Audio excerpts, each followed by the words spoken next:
stand. Yeah, she played. We're live. Played like the nurse. The nurse, yes. Here we go.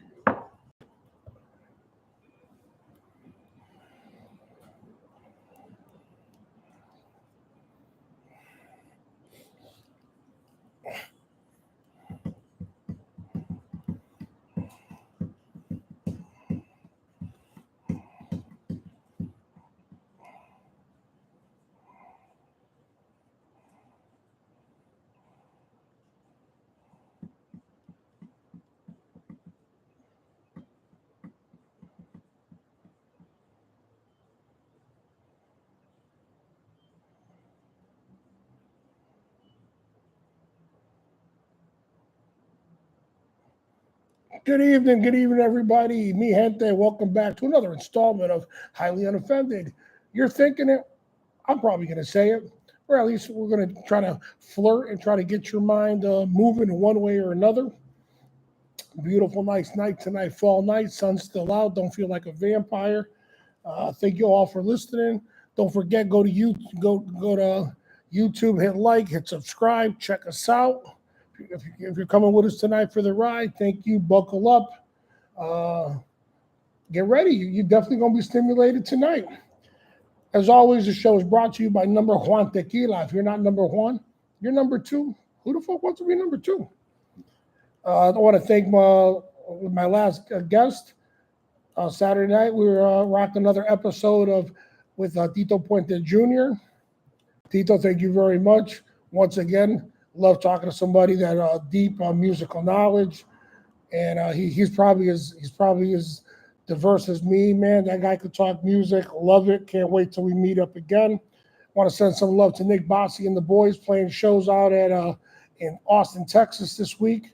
Handle your business, boys and girls. Once again, come for the ride today. This week we had a 50th anniversary of a classic album with Celia Cruz and Johnny Pacheco. Actually, you know what I mean? It's one of the albums I remember that my mother used to make me play all the time when she was cleaning the house, and it just hit 50 years.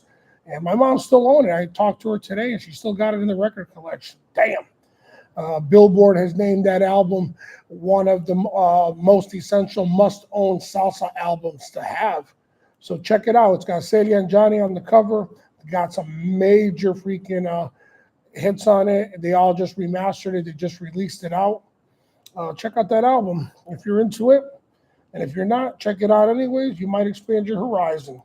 So this evening, we got a returning guest, from I don't think anybody's ever returned on a show that quick.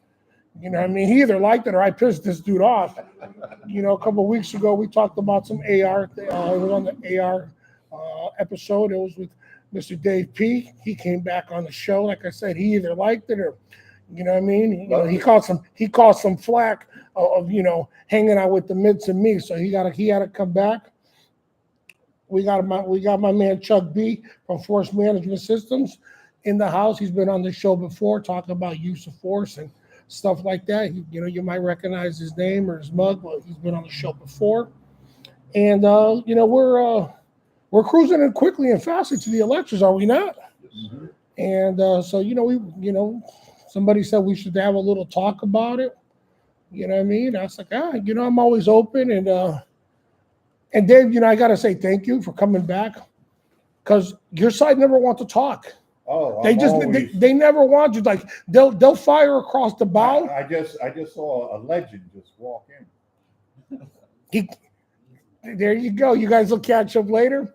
And the funniest thing is, I was telling him how you told me the other night that one of your frat boys calls you up one night and says, hey, did you work a Tina Marie concert like 15 years ago? We did a concert at the Capitol, right on the lawn.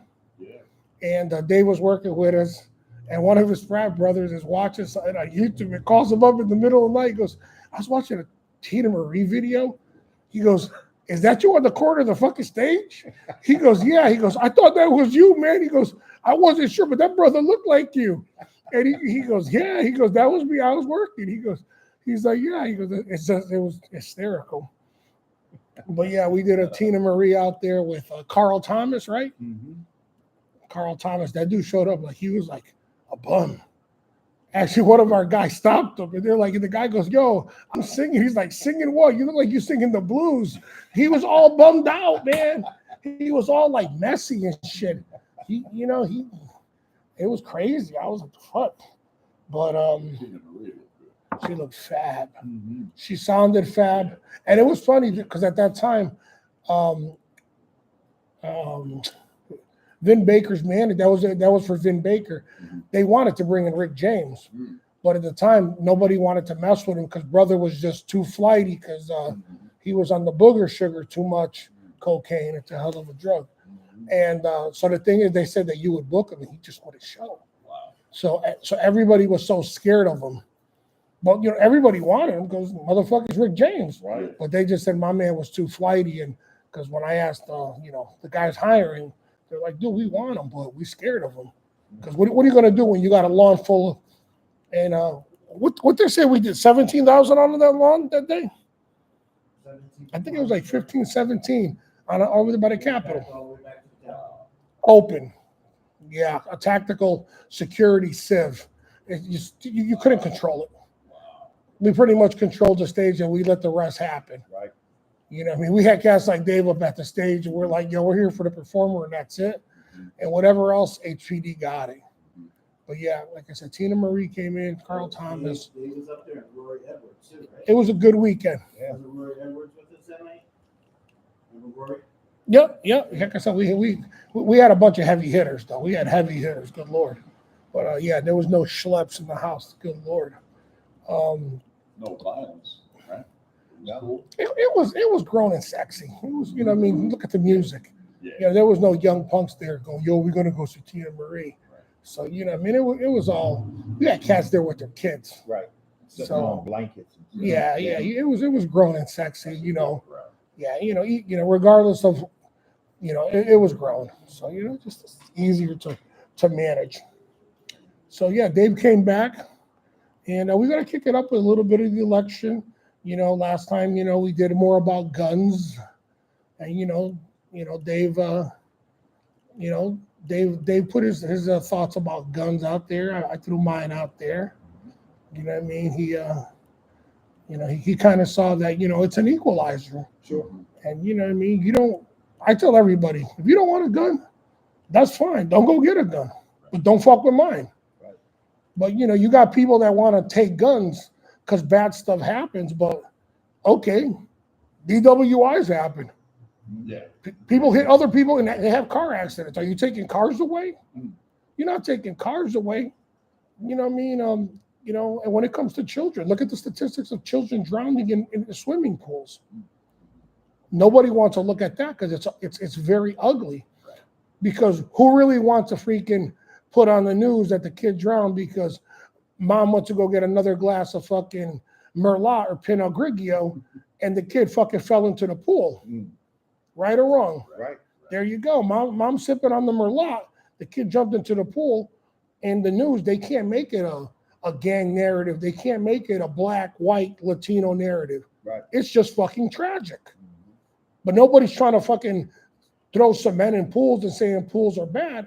But that's what they're doing with guns. And you know what I mean? And that's why, and unfortunately, gun guys, we get labeled as all wackos and everything. Look what the news does, right? You can have an accident right now. Right. And there's a fucking ton of people, and you got motherfuckers in suit and ties, and you got one fucking crazy looking cat. Who does the news put the mic in front of? They do that shit. They'll be like, "Oh, this guy's gonna be interesting. He's gonna say something that's gonna make people watch it. We're gonna put this motherfucker on loop." And right? You can have fucking Dan Rather there as a witness. Fuck Dan, don't ask him shit. But you're gonna ask Pookie or Papito, "Hey Papito, ¿qué pasó? What happened? Yo, my man, you know what I'm saying? I was standing here," and that's gonna be your narrative, and it's just like, It's good cinema. It's good, it sells. oh, I like that. Good cinema. It sells, they're trying to sell laundry detergent or pharmaceuticals, so they got to generate, controversy, a following. Sales. That's what we're trying to do here. You know what I mean? But I'm not delusional. I don't live in a fucking utopia. Like these motherfuckers on the news, you know, they're sipping on booze farms, and these bitches think they're sommeliers. They think they got something to say. Come on, man, stop. Cut that shit out. Well, Dave wasn't anti-gun. He didn't see the sense in the AR-15. Exactly. And you were trying to Yeah. show the merit of that. Right. And as I'm watching, I'm like, oh man, if I was there, I could say a couple of things. Mhm. Like You know. mentioned the thing about taking the horns from the antelope. And does that mean that the cheetah's not going to kill the antelope? No, Right. he's going to be more apt to kill them. And Sure. we know that from the line of work we were in. Right. Criminals are looking for easy prey, right? Of course. But why the AR-15? Is it okay to get into? Yeah, we get into The it. AR-15. What's the merit of it? I had a guy during one class that I was teaching say, "Why do you need so much power?" Right. I'm like, well, first of all, the first answer to that is it's none of your business. Right. Because don't worry about mine. Mhm. It's locked away. I don't believe they should be on the street. I don't either. Right. That's why it's locked in a locker. Right. And it's there in case of. Mhm. And I said to the guy, but it's none of your business. But since you asked, let me give you 5 reasons. Mm. And then I launched into this thing about social unrest. Mhm. Okay. Everybody's talking about what after this election. Regardless of how it goes, Sure. you're saying there's going to be what, Dave? There's going to be a civil war, right? Are you hearing that? Or have you heard that? I've heard that, and we can get into it, but that's because of one person and one person alone. Because I look at January 6th, Mhm. and one of my buddies who isn't a Dem, isn't a Republican, and I gotta give him credit. He called it. He said, Dave, if Trump doesn't win, there's going to be, he said, get ready for something to go down. And when January 6th went down, it was, and we talked, I was like, dude, I was like, man, you called it. And like I tell people, Trump did not create racism in this country. Trump did not create the division in this country. What he took was a division that was already there, and he made it worse. He took a divide and he made it worse. And when you look at January 6th, you know, and people, and this guy's saying, oh, it was a day of love. And I'm like, love? I'm like, and then It wasn't Woodstock. no. And when people try to say, oh, you know, what was the big deal? And then when I talk to people that are in law enforcement, you guys, I'm like, I tell you what, why don't you guys go down to DC and talk to any one of those Capitol Police officers, and I guarantee you won't find one Capitol Police officer that does not blame Trump and all of those crazies. Have And you heard that from them? From those police all of them, officers? all of them. I've heard 2. They appeared with Robert De Niro. Yeah, I idolize the dude. sure. I think he's an absolute clown. Yeah. Now, he should stay in his lane. Mm-hmm. I was going to finish my thing on the Yeah. AR-15, but Oh, you sure. segued into it. Yeah. We'll definitely talk about January 6th. Yeah. There's a lot of people in Congress are, like you, against the AR-15. Mm-hmm. When January 6th happened, Yes. what did they surround the Capitol with after that? They surrounded it with a razor wire fence Okay. and National Guardsmen Mm-hmm. with what? AR-15s. Mm-hmm. So I present to you this, Dave. Yes. Why is their life Mm-hmm. more valuable and worthy of being protected with an AR-15 Elitism. than our life? Mm. You see the Yes. the argument there? I get it. We'll talk more on Yeah. January. Definitely talk January 6th. Yes. I'll save that. Yes.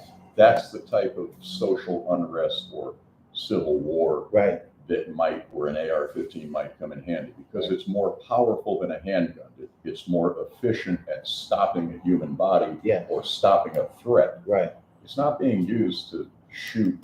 The purpose of it is not to shoot innocent people or kids in a classroom down in Newtown, Connecticut. Yes. Unfortunately, there's no law that will ever prevent that. You could take ARs and guns from every American. Mm-hmm. Are drugs illegal in this country?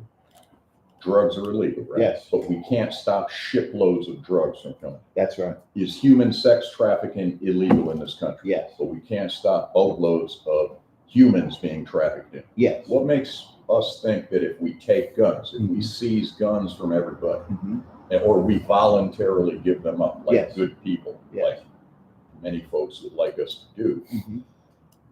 what guarantees us that boatloads of guns, Mm-hmm. AKs aren't going to be coming in? Mhm. And those will be real AKs. Mhm. Those will be fully automatic AKs, Yes. not the semi stuff that we try to call an assault rifle or Right. a weapon of war, Yes. which it isn't, but it can kill people. Yes. It's very effective at its purpose, which is to stop a threat. And if you're being threatened by multiple opponents Yes. or armed opponents, Yes.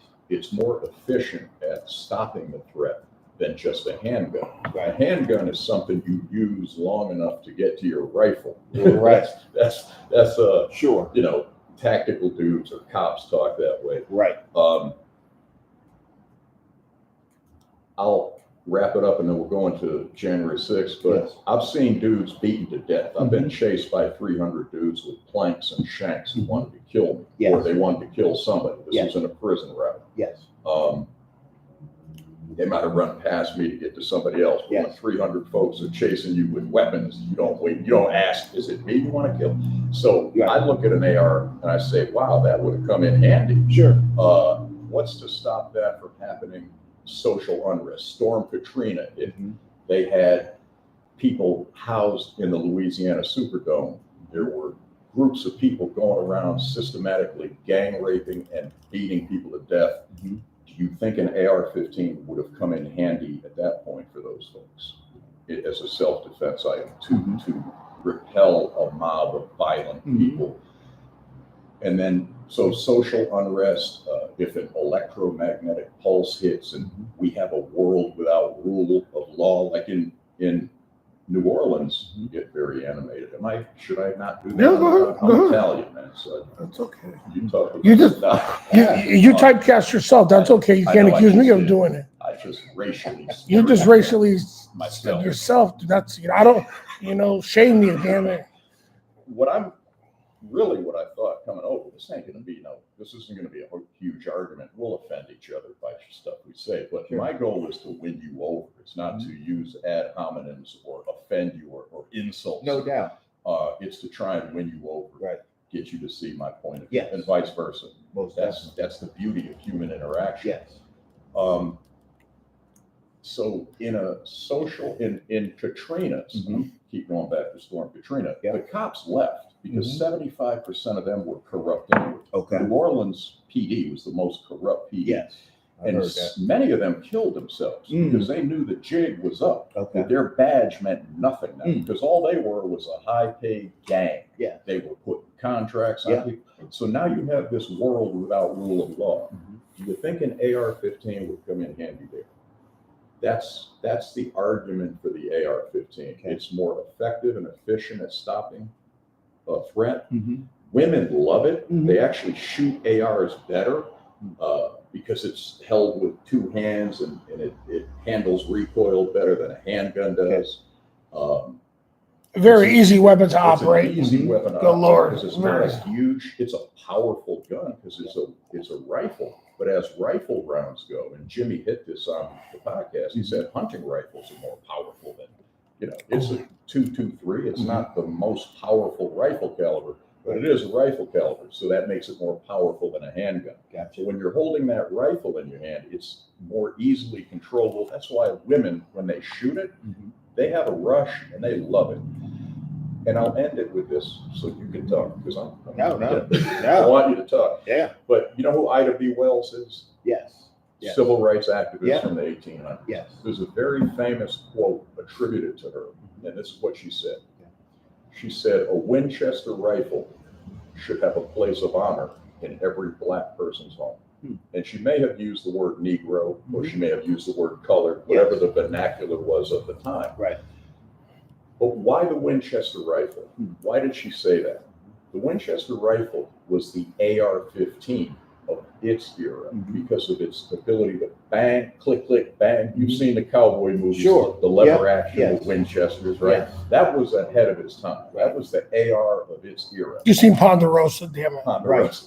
Had the AR been around, Ida B. Wells would have been saying an AR should have a Mhm. place of honor in everybody's home. Sure. Okay.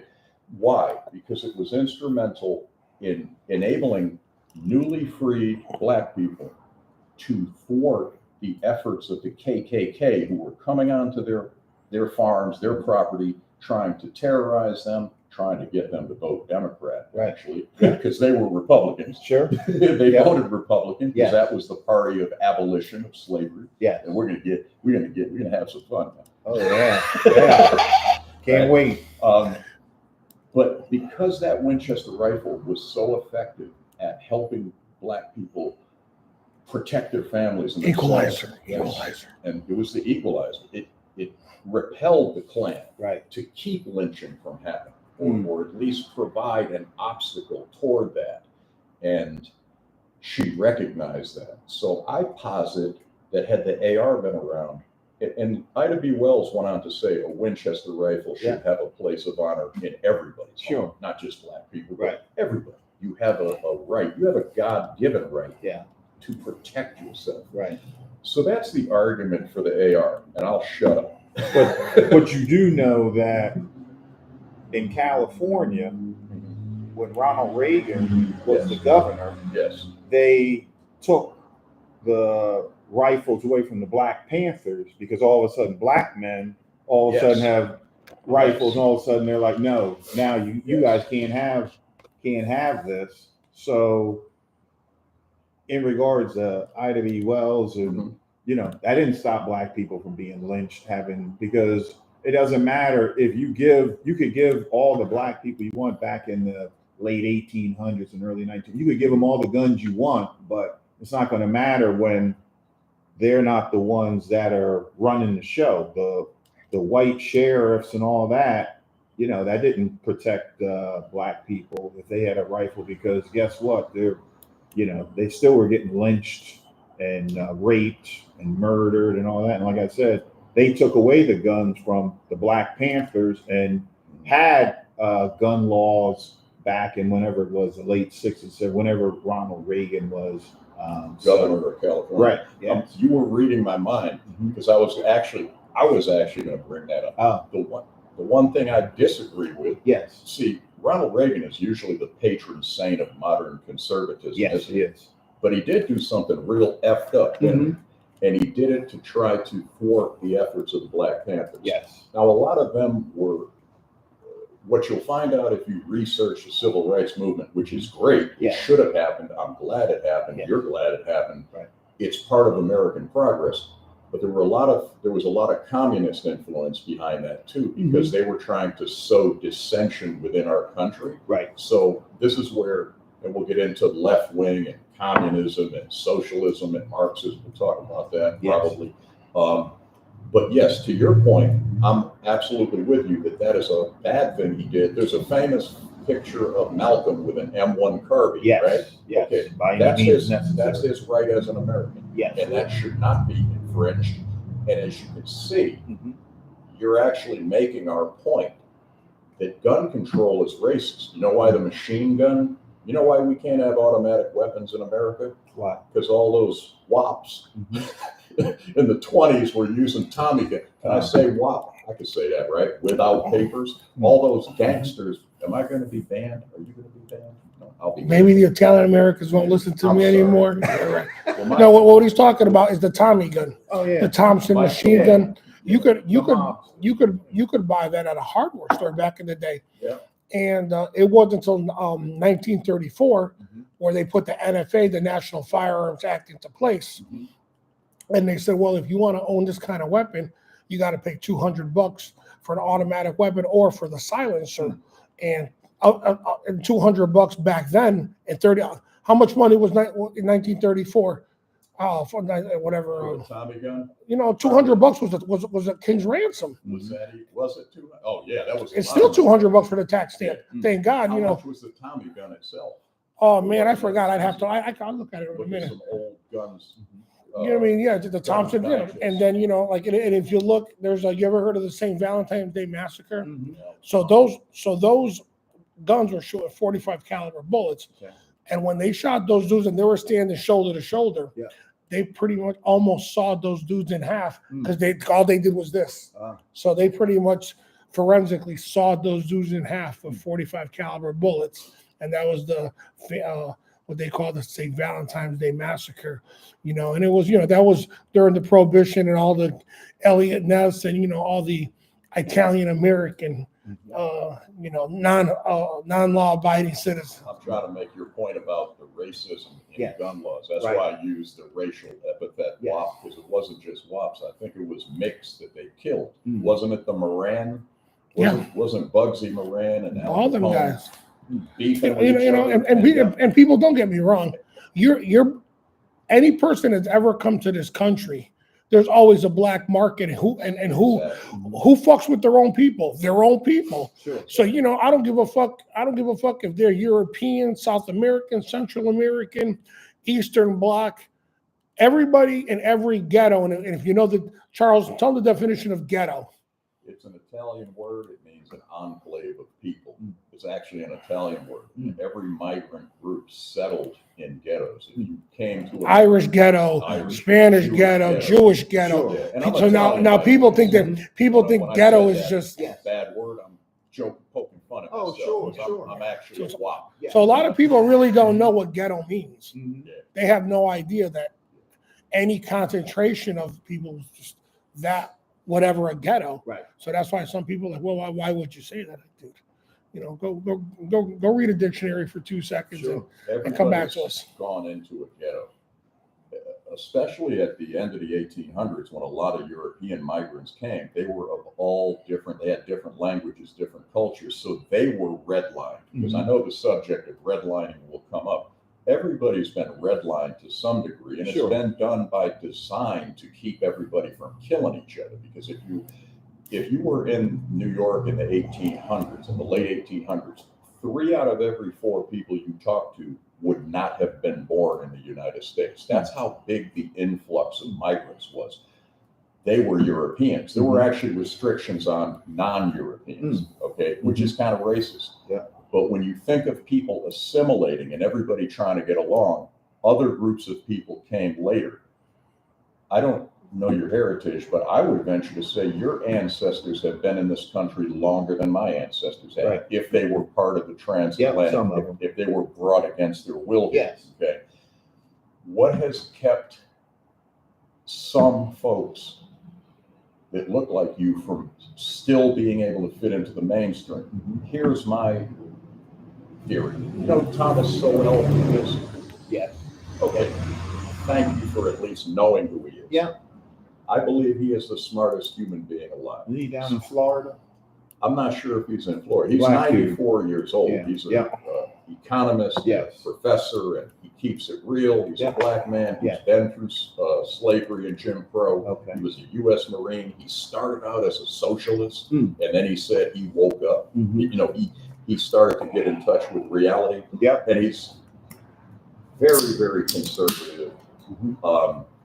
What he shows is that in the early 1900s, like from 1930 to 1960, Black poverty dropped from 87% down into the 40s. It's the most progressive advancement of any group of people in recorded human history. That's how good Black people did for themselves, Sure. without government help, Yeah. without the help of guilty white people who Yeah. we'll talk about, Yeah. because I'm not one of them. Sure.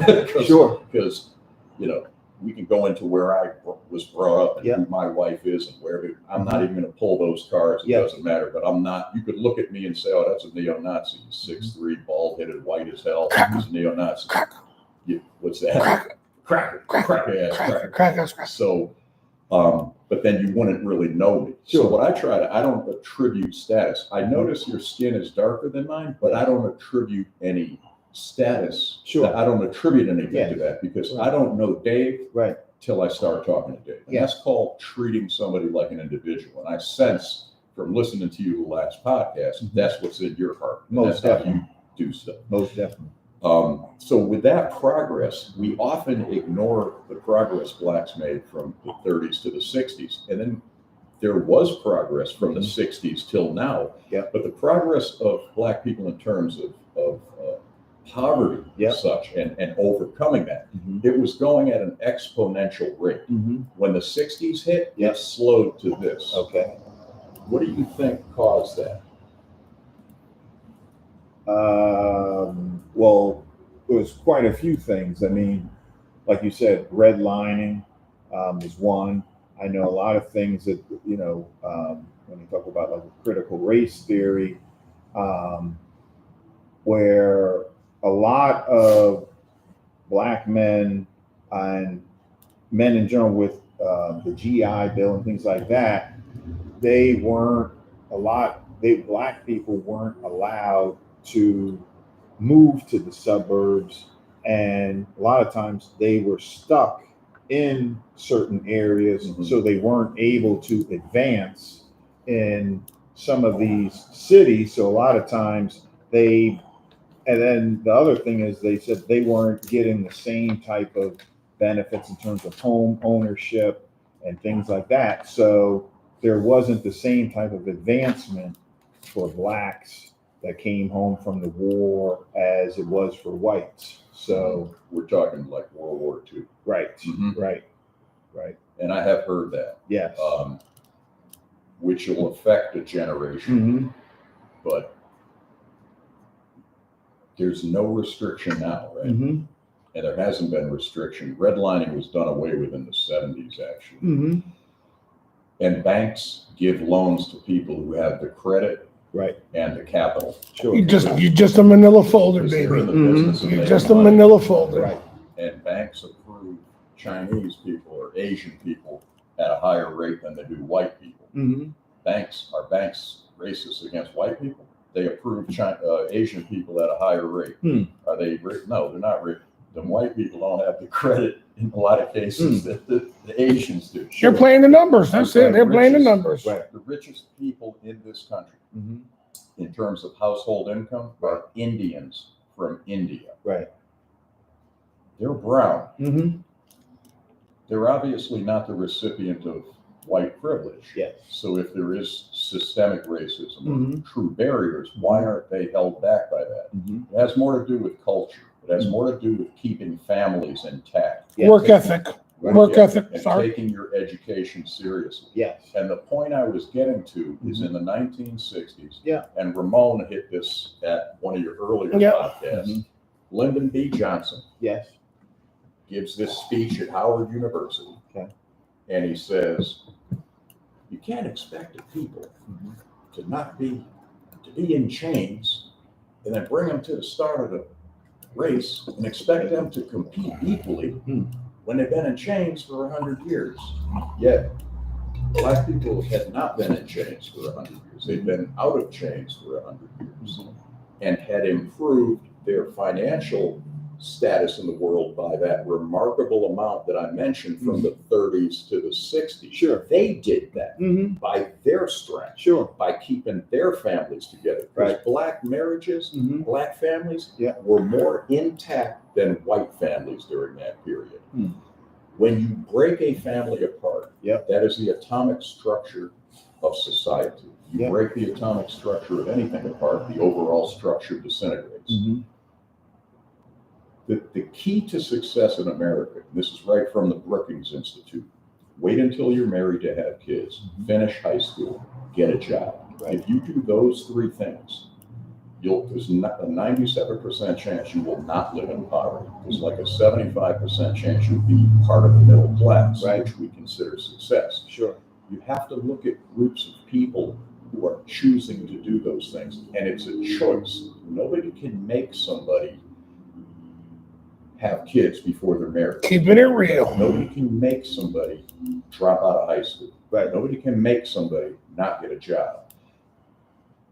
What created the out of wedlock births, the disintegration of the family, welfare, the incentives of the Great Society programs by Lyndon Johnson? Now, I don't know if that was his plan, because if it was evil as hell. Sure. Or he might have actually had good intentions, but as this guy Dennis Prager said, more harm has been done by people with good intentions who were misguided than by people with evil intentions. Like, more people have been harmed or killed by folks with good intentions who had really effed up ideas. So we're human beings and we operate off incentives. And what were some of the conditions of welfare in order to receive it? You couldn't have a man in the house, right? Remember the movie Claudine? Right. Yes. Remember Diane Carroll. Remember they had to hide. Oh, Diane Carroll. Remember they had to hide James Earl Jones? Right. Right. Why? Because the welfare inspector would have took that check away. So Right. you create a system where you incentivize breaking up a family. Sure. A young man without a father is like a person trying to put a puzzle together without the box cover. They don't know what the final result's supposed to be. A young girl without a father, because it affects them too, they're looking for male affection. The father's not there to give them that proper male affection. They will seek it in the wrong places, and that's where the 12 and the 14-year-old pregnancies come from. Right. And you know about this. Yes. Now, not every Black person has been part of that. Right. Because the second highest group of millionaires in this country is Black people. They're not the second largest race. Right. Latinos are. Yes. But Black people are the second highest group of millionaires in the country, besides white people. If you were to take every Black person in this country and make a country out of just them, Right. it would be one of the richest countries in the world. So in the aggregate, Black people are doing very well. We haven't talked about your situation and mine Yes. personally, Yes. but I think you're doing all right. You're probably doing all right, right? So, but the point is, not everybody has been stuck in the ghetto. Right. You know, not everybody is part of this permanent underclass Yes. of Black and brown people. Right. As you had said, Black and brown people. Yes. Right? But they came to the cities later than those other migrant groups. Yes. Even though your ancestors were here first, the Great Migration from the South into the cities took place after many of those European immigrants That's right. had moved up and moved out. Yes. George Jefferson, Yes. your sign of making it Right. was moving on up. That's right. To the Yes. east side Right. and getting out. What intercepted the progress of Black and brown people, because they would have moved up and out of their situation too, were it not for the intersection of those great society programs. And these are the types of things that Thomas Sowell talks about. Okay. It's not to say that people are not racist and that race doesn't have something to do with things in certain cases. Certainly that GI Bill Yes. or the incidents of redlining, Yes. but life is not what happens to us. Life is what we do. And human beings are the most adaptive species on Earth. Right. And can change within their own lifetime. They Yep. can change their own circumstances within their own If they lifetime. want to. Right. If they want to, and if the opportunity's there. Yep. So the question is the opportunity there? Right. If the opportunity's not there, then that is systemic racism. Yes. Well, I'm going to say one thing about if the opportunity Sorry is for there. my rant. No rant. Dave, you batter up. My thing is, you want opportunity? Get a fucking U-Haul truck. I'm sorry. Get a fucking U-Haul truck. Okay? My parents got off a plane. Right? We lived in the South Bronx in the 70s, where they said, where both of you guys know, an officer that used to walk the beat in front of my building that said the place looked like fucking, to quote, Berlin after the war. Berlin. And they said it looked like Berlin after the war because all the freaking buildings that were being lit on fire by the landlords to collect money, aka Jewish lightning. Yeah. Yep.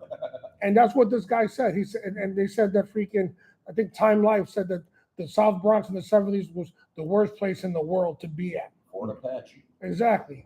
So my thing is, okay, everything that you guys, touched upon, when is when, man? When does the cycle break? When does it break? When you want it to break. Right? Because let me get tied up here. A motherfucker like my dad got off a plane with $5 in his pocket. Okay? $5. Yeah. The first word that fucking guy learned in this country, overtime. Overtime. time. Okay, his first job. He said he saw the boss walking around with a clipboard in his hand. Mhm. He asked the Puerto Rican dude. He goes, "What's that?" He goes, "Oh, he wants to know if you want to work overtime." He goes, "What's that?" He goes, "Oh, if you want to stay and work more." He goes, "You can work more?" He's like, "Yeah." "You want to work?" He goes, "Yeah, I want to work. I don't make any money at home." That's the first word my father learned in this country.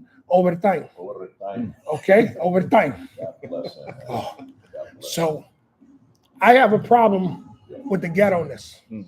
I have a serious problem with it. Am I empathetic? No, I'm not. Why? Because I've been to Home Depot 100 times and I never seen pre-graffitied fucking brick or vinyl siding. Who fucks these neighborhoods up? Who fucks them up?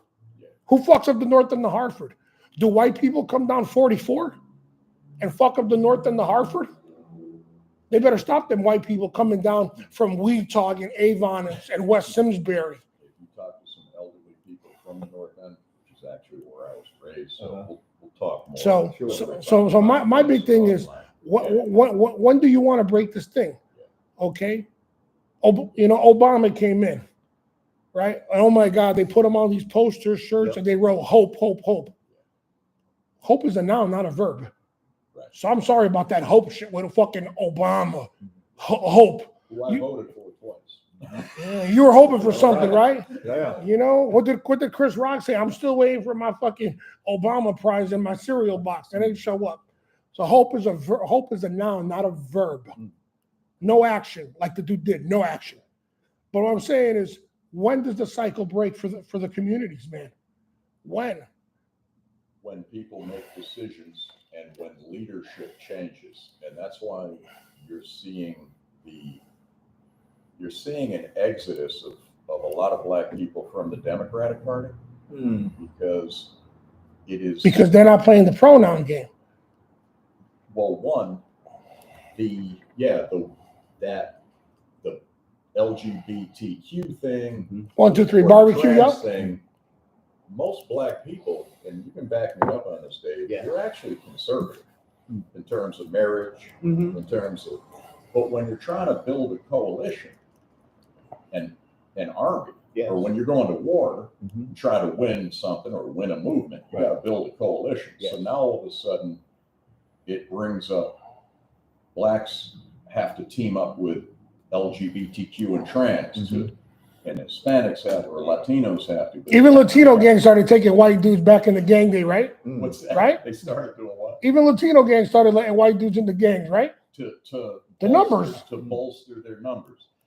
It begins to take a weird turn when you start seeing queers militating on behalf of Palestine, when if they were in Palestine, they'd get their head cut off or they'd be thrown You'd get off. stoned. Of course. You know where gay people like to live? In Israel. They actually have gay parades there. You know where Muslims like to live? In Israel. Right. But I kind of branched off into that. No. But it's part of what we call the woke movement. Yes. There are people who view the world through this false binary of the oppressor and the oppressed. Yes. It's Marxist thinking. It's neo-Marxist, or it's Karl Marx. Yep. Was, in my opinion, a zero. Okay. Yep. A failure, and it is the most failed ideology of the 20th century that resulted in the death of over 100 million people in the 20th century. And because it was such an abject failure, the commies, the socialists, the democratic socialists, for lack of a better term, the Marxists or the collectivists, the people who believe that government can usher in utopia, Right. which is not true, because utopia means no place. That means no place will be heaven on earth. We done messed that up already in the Garden of Eden. Right? When we bit that fruit, Right. We know that. Are you a Christian? I am. Okay, so I can't even argue with this cat, man. What do you think, Dave? What do you think, Dave? I can't win over because he's already won. So let me ask the both of you a question. Do you think Trump's racist? No. Okay. He's a New Yorker. Okay. How can you be a New Yorker? I want to get in your ass. How can you be a New I Yorker? want to get in your ass. That's in a the minute. answer. Okay. Come on, man. I want to get in your ass. In a Come minute. on. So you don't think he is either? I think he's a typical New Yorker. Yep. They're very tribal. If you ever come to one of Jimmy's parties, Yes. and you'll hear the word faggot, Yes. you'll hear the word joking about who's our young handsome buddy there. Incognito, instructor Incognito, Deshaun. Yeah. Okay. They're busting him. Yeah. Talking junk about his heritage, my heritage. Right. A lot of it is banter and it's in good fun. Yeah. Trump was in rap videos, man. Before he announced he was a Republican, Yeah. he was cool in the gang with everybody. Everybody loved Trump. Everybody want to go to parties. Want to go to parties. Mm-hmm. He suddenly began. But I know you can point to a couple things. Go ahead. Quite a few. Go ahead. Yeah. Well, first, so you don't think he's racist, right? New Yorker. Okay. So, number one, you're talking about New York, Central Park 5. Okay. Mm-hmm. They proved through DNA and the guy who confessed that the Central Park 5 did not do it. Yet Trump is still saying that they still should have been killed or whatever, said that they should have been lynched. Okay. And in terms of you saying he's not racist, what about let's talk most recent stuff. Your family's from Ecuador, right? Yep. How would you feel if instead of Trump picking out, and you're Italian, instead of Trump and Vance picking out Haitians, he picked out Ecuadorians and Italians and said they're eating dogs and cats. And it came out when they went to Springfield, Ohio, the mayor and the town council, whatever, are Republican and white, said that there's no truth to that. Vance came out and admitted, he's like, well, he didn't come out and say I basically made it up. I said, yeah, well, we wanted to bring more awareness to all the illegal immigrants. Meanwhile, you're dehumanizing a group of people. Now, it's one thing if you said, hey, this Haitian dude, Jean-Pierre, stole my duck, and Jean-Pierre's like, hey, I'm starving, I had to eat. Okay. That is what happened, isn't it? Well, that's one thing if you say a duck, okay? These dudes are saying that they're stealing people's pets, dogs and cats, okay? Wasn't true. It's the most racist thing you can say about people. Do you find that racist or malicious? Both, because I just take it as malicious. But he picked black people, okay? And my thing is the way how I am, Chuck, I don't just view things if it directly affects me. My grandfather came here legally from Bermuda, and one of my friends at work who's Jamaican, and he's a Trumpster. Oh, he left Bermuda. What's that? He left Bermuda. No, my family's from Bermuda. He's Jamaican. I'm gonna say, yeah. People leave Bermuda. Well, he did in the 1920s. Why? Opportunity. Fucking why? Beautiful oasis. Say that again. Opportunity. He left a paradise. Yes. To come to this raggedy MF. Why? I tell my mother all the time, why we come to Connecticut? Right. Why couldn't you stay in Miami? Yeah. I'm like, you really had to come up to this cold ass shit? That's right. Damn, somebody left Bermuda. But getting back to Trump in terms of picking Haitian people and saying that they're eating dogs and cats. Okay, that's excuse my language. That's fucked up. I think that's just slinging dirt. No, dude. That's just slinging dirt. But that's the problem I have about Trump is when he does something. This is what I respect about Trump. When he says something like Jake Tapper, whatever, is on CNN, he had some Republican dude on. Trump had said, I can't remember, Trump had said something messed up. And what people do, similar to what you just do, JG, they said, oh, he didn't mean that. I didn't say he didn't mean it. I said it's slinging dirt. Okay. Dirt. I didn't say he didn't mean it. Well, they try to minimize it and say, well, it was this. And Jake Tapper was like, wait a minute. I'm not giving you my interpretation. I'm telling you what he said. And the dude's like, well, he didn't mean. He's like, wait a minute. Are you listening to me? I'm playing you what he said. And the dude still wouldn't.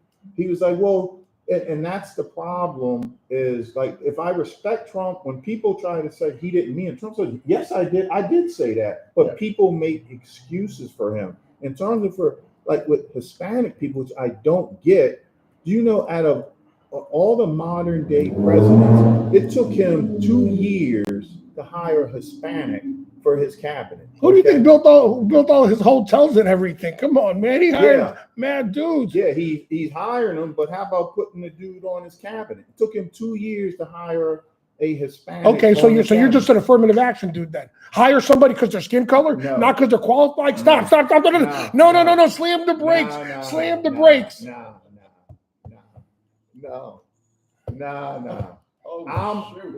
I'm about hiring. You're being affirmative action right now, Dave. That's affirmative action. You know what? We what's the flavor of the day? Hire that motherfucker right there because he's the flavor of the day. Come on, Baskin Robbins, we can't do that. No, man. Hire the right mofo for the right job. Oh, okay. So no, that you're on some. That's like with John Leguizamo. I used to love John Leguizamo. That fucking now he's just a fucking Latino crybaby. Now Latino, there's not enough Latino actors and all this bullshit.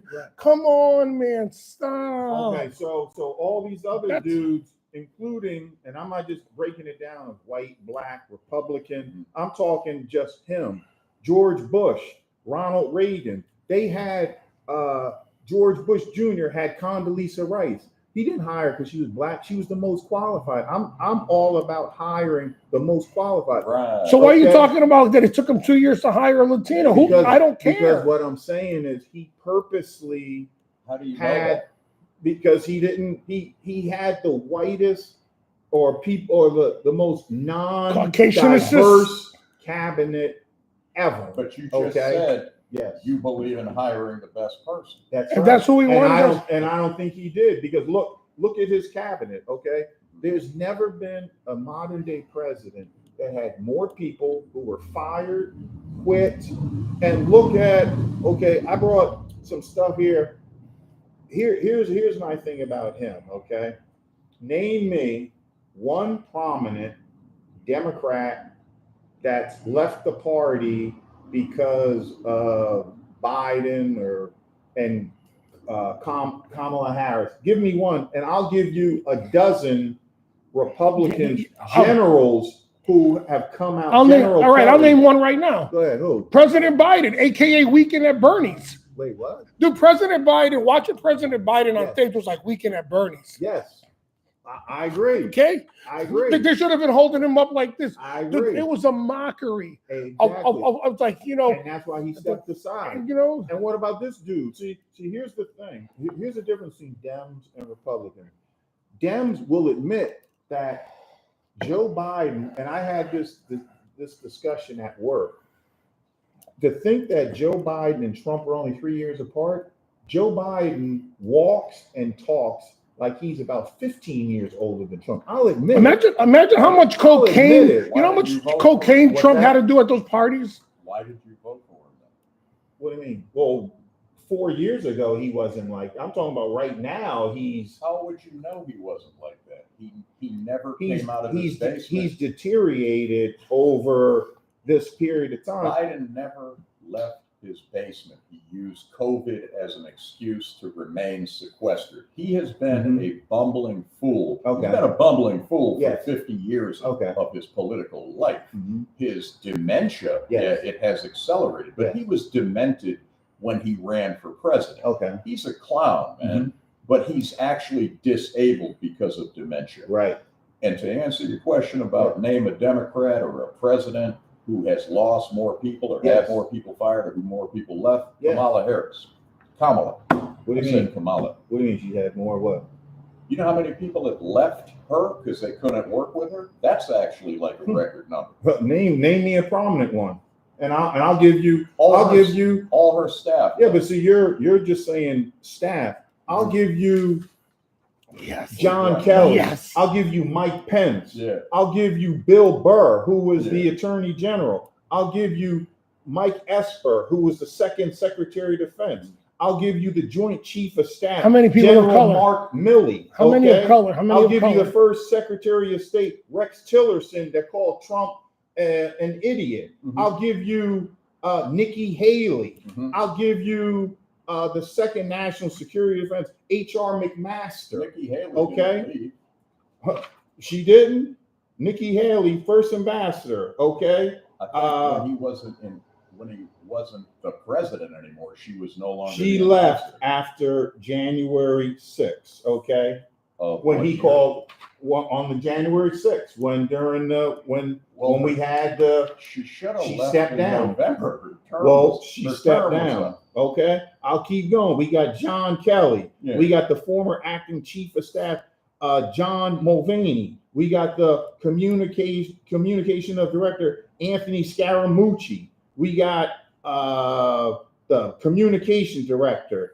We got the secretary of education Betsy DeVos, who left after January. Anybody 6th. of color on that list? We got the secretary of transportation, Yes. Elaine Chow. Nikki Okay, Haley's a we have the she's deputy part Indian, Drew, or Indian. the deputy press secretary, Sarah Matthews. Okay, the list goes on. So you give me some people that left Biden's because he was inept. He hasn't fired anybody Yeah, because he's not a leader. okay. What you need is someone. Let me ask you this question. Yeah. Dave. How was your gas prices 4 years ago? How were your food prices 4 years ago? Mm-hmm. How was the state of the world 4 years ago? Okay. Putin invaded Georgia Yes. under George Bush. He Yeah. invaded Crimea under Barack Obama. Yes. He invaded Ukraine under Biden. Yes. Who did he not invade under? Trump. Okay. Why? Because he was almost cussed. Because he was scared. You really think that this guy? Yeah. When they were debating, they asked him the most basic question with him and Kamala, and they said most basic during the debate. They said,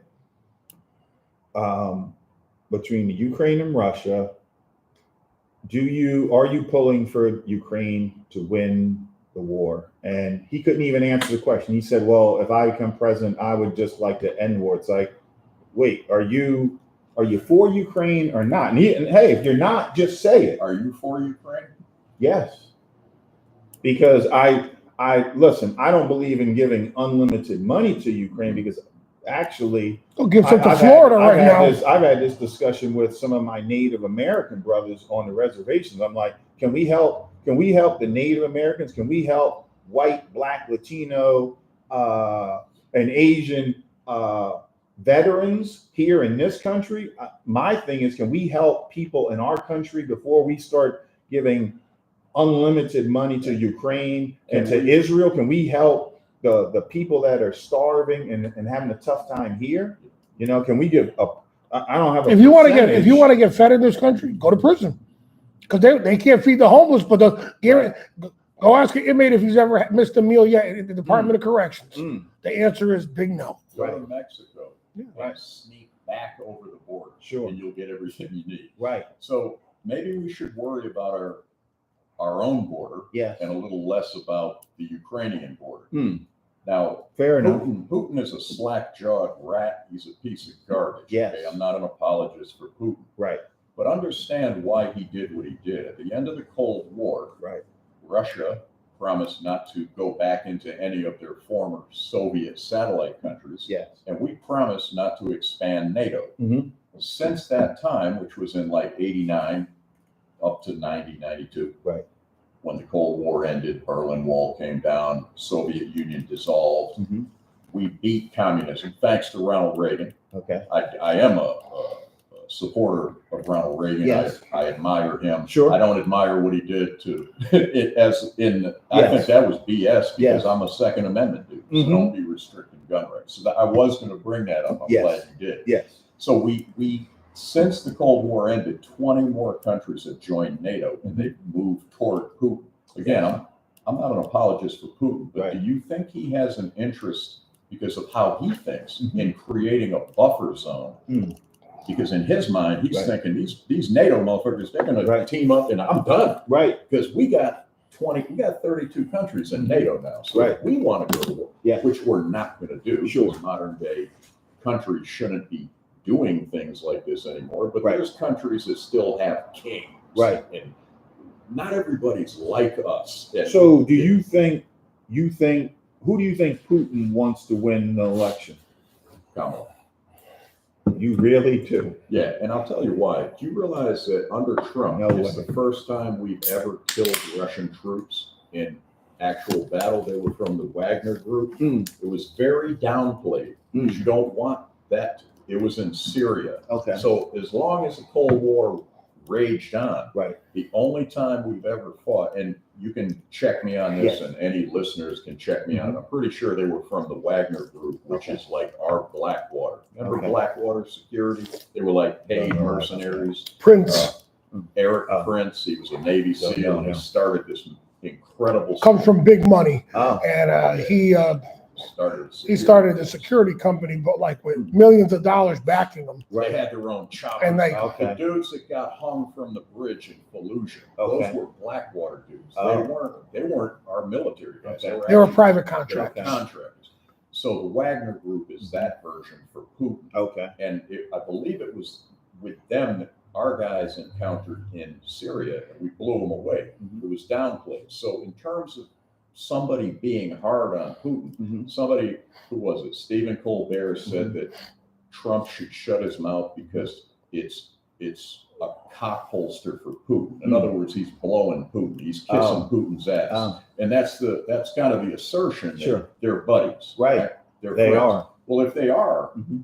he's got them in check, because check this out. Yeah. The only reason Putin invaded is because we stopped producing our own oil. Hmm. Putin supplies most of the oil to Europe. Do you Okay. think that gives him more leverage if he wants to throw his weight around? Because we're not supplying it. Hmm. We're not even drilling. Right. Now we're producing it. We're going into our reserves Yeah. because Dildo Joe, Yeah. pardon my language, Yeah. Dildo Joe, Yeah. he's like, oh, we got to go into reserves. Right. Try to get these prices down. But Right. whatever. Too late, brother. Right. It's when we are economically in good shape, Mhm. when our strength in the world comes from the strength of our economy. It doesn't come from the strength of our military. We have the baddest can of whoop ass in the world, Sure. the U.S. military. Yes. But we can't run around the world whooping everybody's ass, because bullies end up, even in a chimpanzee tribe, you Mhm. get a head of a chimpanzee tribe, Right. and he's trying to throw his weight around, Right. the rest of the tribe will tear him to pieces. Mhm. So same thing there. We can't just run around the world beating people's asses. Sure. Our strength in the world comes from the strength of our economy. Under Donald Trump, we were energy independent. We were actually exporting oil.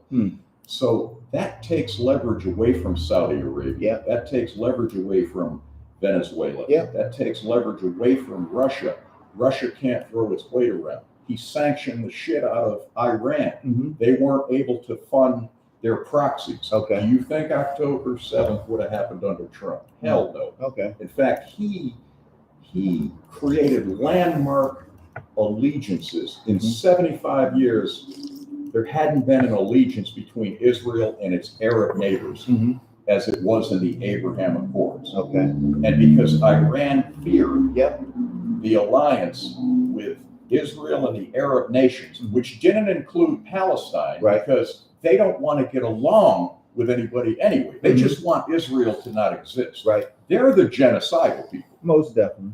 It ain't Israel committing genocide. They don't want Jews to exist. Yes. And all they got is this. Look, there's only 16 million of these Jews. Right. This is how you know the left is full of shit. Mhm. Jews make up 16 million people out of 8 billion people. Okay. They're a minority. Sure. How are they the oppressor? Mm. Do you see the convoluted thinking of the Sure. left? Right. But because, and this is straight out of Thomas Sowell, Yeah. check it out. Yeah. Thomas Sowell said, if Jews want people to like them, Mhm. they could do one thing. Mhm. They could fail. Hmm. If they failed, Right. if they were not successful, people would like them. Hmm. But because they're successful, Yeah. Player hater. they're viewed as the oppressor. Okay. And it's not the first time in history. When So- China, So let me ask you a question. yeah. Oh, Do that, you respect the CIA and FBI? CIA, you CIA kidding? Sorry, I didn't know how to say that. I respect agents. Okay. I respect Okay. line officers. So getting back to Putin and Trump, Yes. Mhm. you do remember when the CIA, FBI, and I forget, it was a couple other government agencies. All the letters. Yeah, said that Putin did try to affect the election, And Putin told Trump, no, I didn't have anything to do with it. And Trump comes out and says, instead of believing his own agencies, says, well, I believe Putin said he didn't do it. Mhm. And I'm like, really? I'm like, okay, now people can try to say, oh, well, he's got to play that or whatever. But it's like, That's what I would say. yeah. And that's what people try to say. But that's what happened. Mm. Just like I said, they Yes. downplayed the fact that Yes. we killed Russian soldiers. Yes. Because nobody wants that shit to be too public. Sure. 'Cause now we got to go to war with Russia, and now Okay. that's nukes, and now the world is over. Mm. So people obfuscate and people cover shit up. Right. And Donald Trump wants to keep things good with Putin, Right. because he does respect the force Mm. that he has, Okay. the force that he can employ. The other thing is this: Mhm. every leader Right. up to this point, except for Dildo Joe, Right. has kept China from allying itself with Russia. Okay. Now they're allied. Yeah. That's a problem, man. It is. So Putin and Trump, he tried to keep things cool with him. Right. China's our real enemy. Okay. That's our biggest threat. Yeah, but They're see- taking but this see, country in here's- 20 years. But see, Yeah. here's my thing that people don't acknowledge. I agree with everything you say about how things are messed up. But like I said, when I'm reading to you Yes. The list. the list, but I'm reading to you, these aren't MSNBC or CNN. These are Right. people that Trump appointed. And we're talking John Kelly is a Mhm. 5-star general. Mm-hmm. Mealy, and all of these people that are top military guys that he appointed Yes. are saying that this dude should not be the president. They're career politicians themselves. Okay, that's the They're problem. part of the establishment. That's the problem that I have is Those guys are on the boards of military contractors. They want money, man. They need war. he appointed him. Yeah, he did. So why? Maybe- So why? maybe his- So why? Why maybe his do judgment all will of be these? better. So why do all of these guys that he appointed that were well respected long before Trump? And the thing that people don't, like you said about how Trump was all buddies with all these black rappers and hanging out and Mhm. partying and all that. Mhm. But well, I can say the same thing. Trump up until about 10 years ago was a Democrat. Okay. Right. And And then these he woke up. these guys are lifetime Republicans. A lot of these guys, Mike Pence, and like we've never had his former vice president won't even endorse him. Right. 5-star generals. I'm not going to just minimize the fact that these guys are lifetime or whatever. You These just made my point. what? Establishment. Okay. Did I ever once say I'm a Republican? No. I'm an independent. Okay. Yep. You know, you heard Yes. me say I voted for Obama. Yes, I exactly. probably regret voting for him the second time. Okay. The first time, I Yes. don't regret my vote. When he Mhm. was inaugurated, I actually friggin' cried. I thought to myself, wow, Mhm. could Martin Luther King have seen this Yes. moment? And it was very emotional, and I admired him. I don't think there's been an orator better than him as a president for years. I think he's off the hook now. I think he's lost his mind, and he's truly showing what he's about. He comes from a leftist background. He's a Leninist Marxist dude. Who? Obama is. Okay. His biggest influences, Hmm. there's a guy named something Marshall, and then Okay. Ayers, the guy that was part of the Weather Underground. He was Okay. a domestic terrorist Yes. in the 60s. Yes. Remember these cats? These are all his gurus. These Yeah. are all his. Yeah. They had influential, and his dad was from that as well. From where is he from? Ghana? Kenya. Kenya. Yes. Yes. There's definitely leftist influence Right. in there. I don't hate him for that. Right. I thought he would connect us to the rest of the world. Most of the world looks like him, Mhm. not like me. Right. You know, so he's going to connect us to the rest of the world. He is going to mend things in this country. I Right. thought the speech he gave when he had to defend his allegiance to Jeremiah Wright, I thought that was a profound speech. Mhm. Now I look back on it and I see how he wove the concept of race Hmm. into what wasn't a racial issue. Okay. It was more an issue of patriotism. Right. And that's what I find. The left loves to bring in race. They love to, like, if you were to break down Mhm. an analysis of me, which I Yes. did like 12 years ago. I Yes. put 10 issues on a piece of paper, and I Mhm. said, what is the leftist or Democrat issue Right. stereotypically? Yes. What's their stance on it? Yes. Okay, pro-life. Yes. Okay, what's the right wing or Republican or conservative stance? It's pro-life for the right, for Mhm. the Republican, it's Yes. pro-choice for the left, right? Yes. So I did an analysis like that. Yes. I was on the right side of Mhm. every friggin' category, Okay. but there were things I'm willing to compromise on, Sure. except for the Second Amendment. We Okay. don't play with that. 'Cause, Gotcha. right? Yes. But anyway, back to the establishment. Right. These guys are establishment Republicans. Yes. He's not. Donald Trump is a Washington outsider. He I- represents the working class. I get it, but see, you make a good point that yes, he's not a He's not typical polished. He's Yeah. not a politician. He's not. He's not a liked guy. I get And it. unfortunately, what's worse about him, he's a loudmouth. I get it. And that's what makes him unlikable. Right. And that's why I think that the American public is acting like little kids Mhm. because they want a likable guy. And Obama was likable, okay. Right. But you know what I mean? My man was like sleeves on a vest, Mhm. but he was a likable guy, spoke like a fucking leader of the first world that he was. Okay. But Trump will never be that. Trump's a fucking mechanic, and fucking Obama was a fucking CEO. Right. You know what I mean? So- Trump's a fucking a serviceman. So, do you guys think the election was rigged? In that there were states Yes.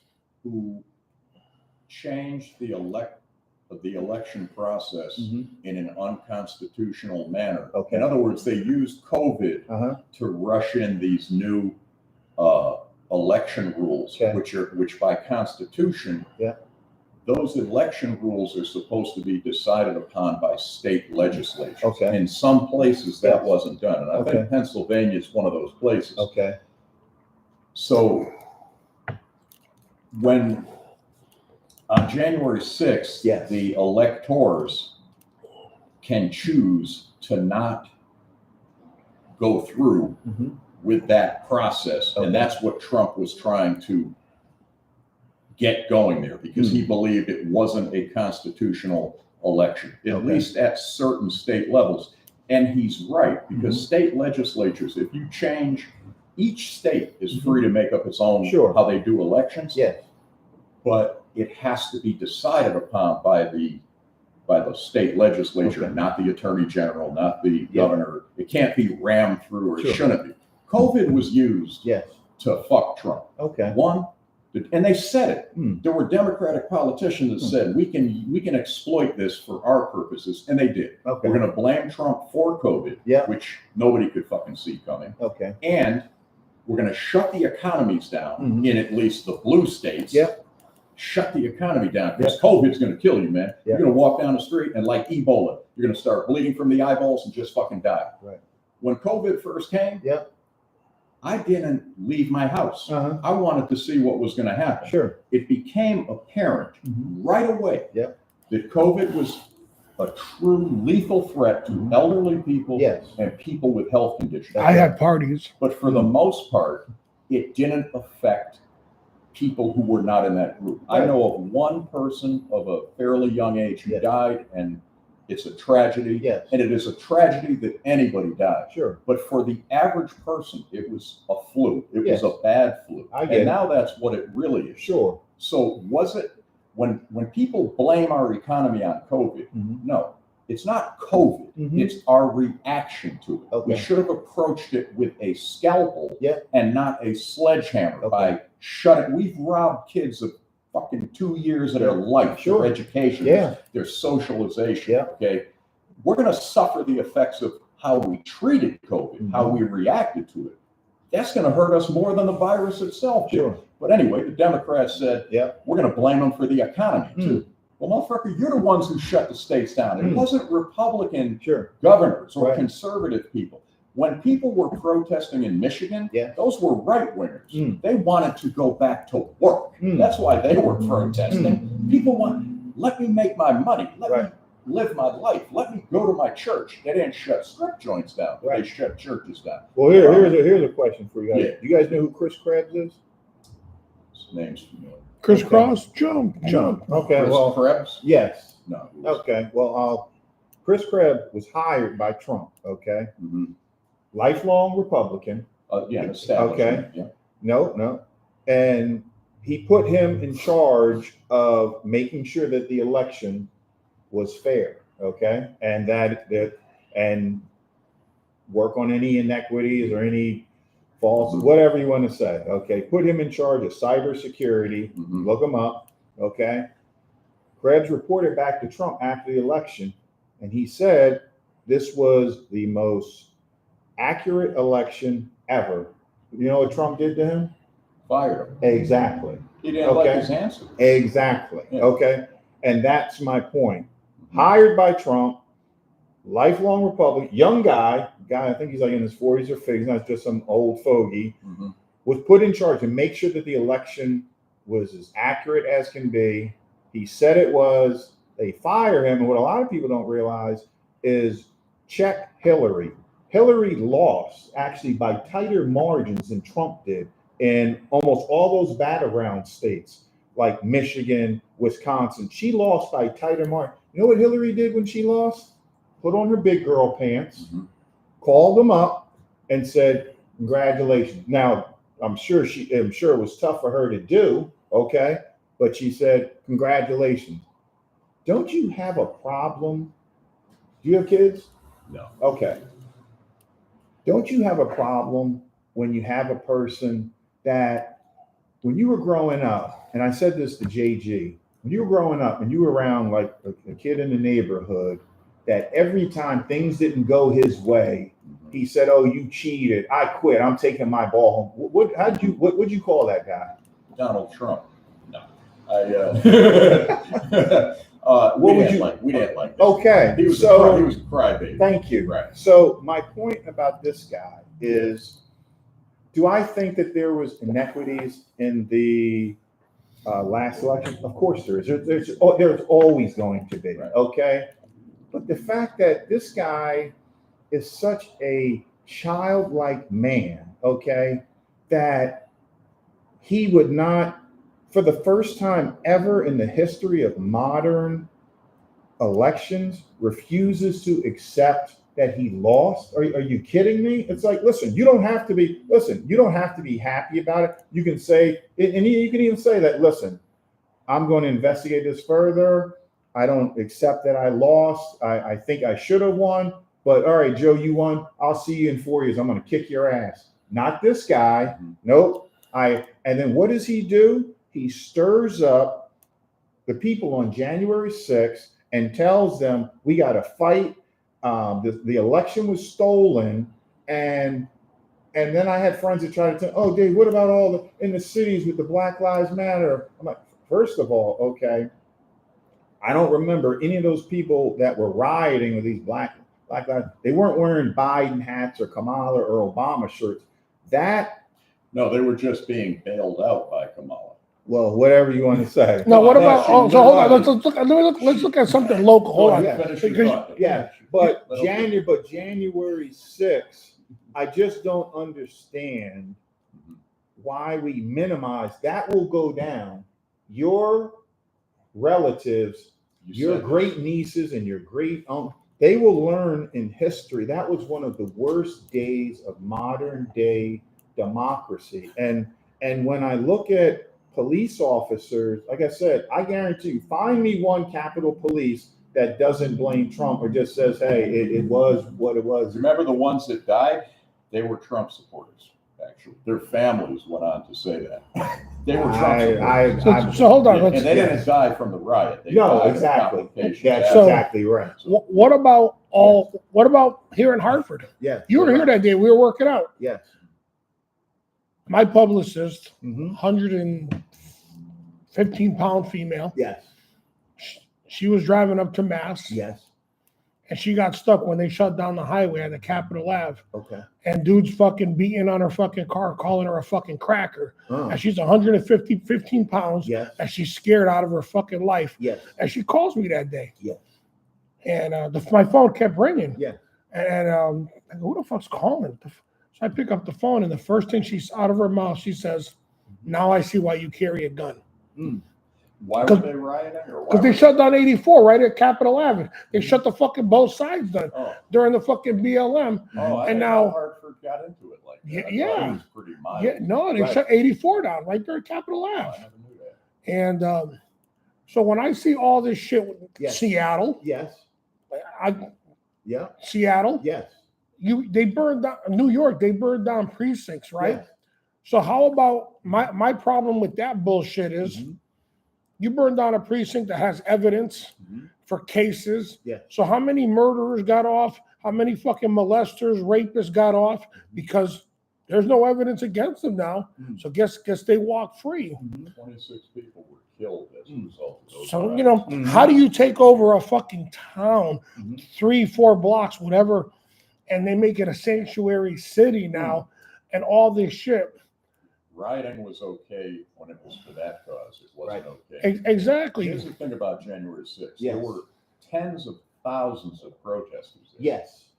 A faction or fraction of them went too far. Yes. And they should be prosecuted to the full extent of the law.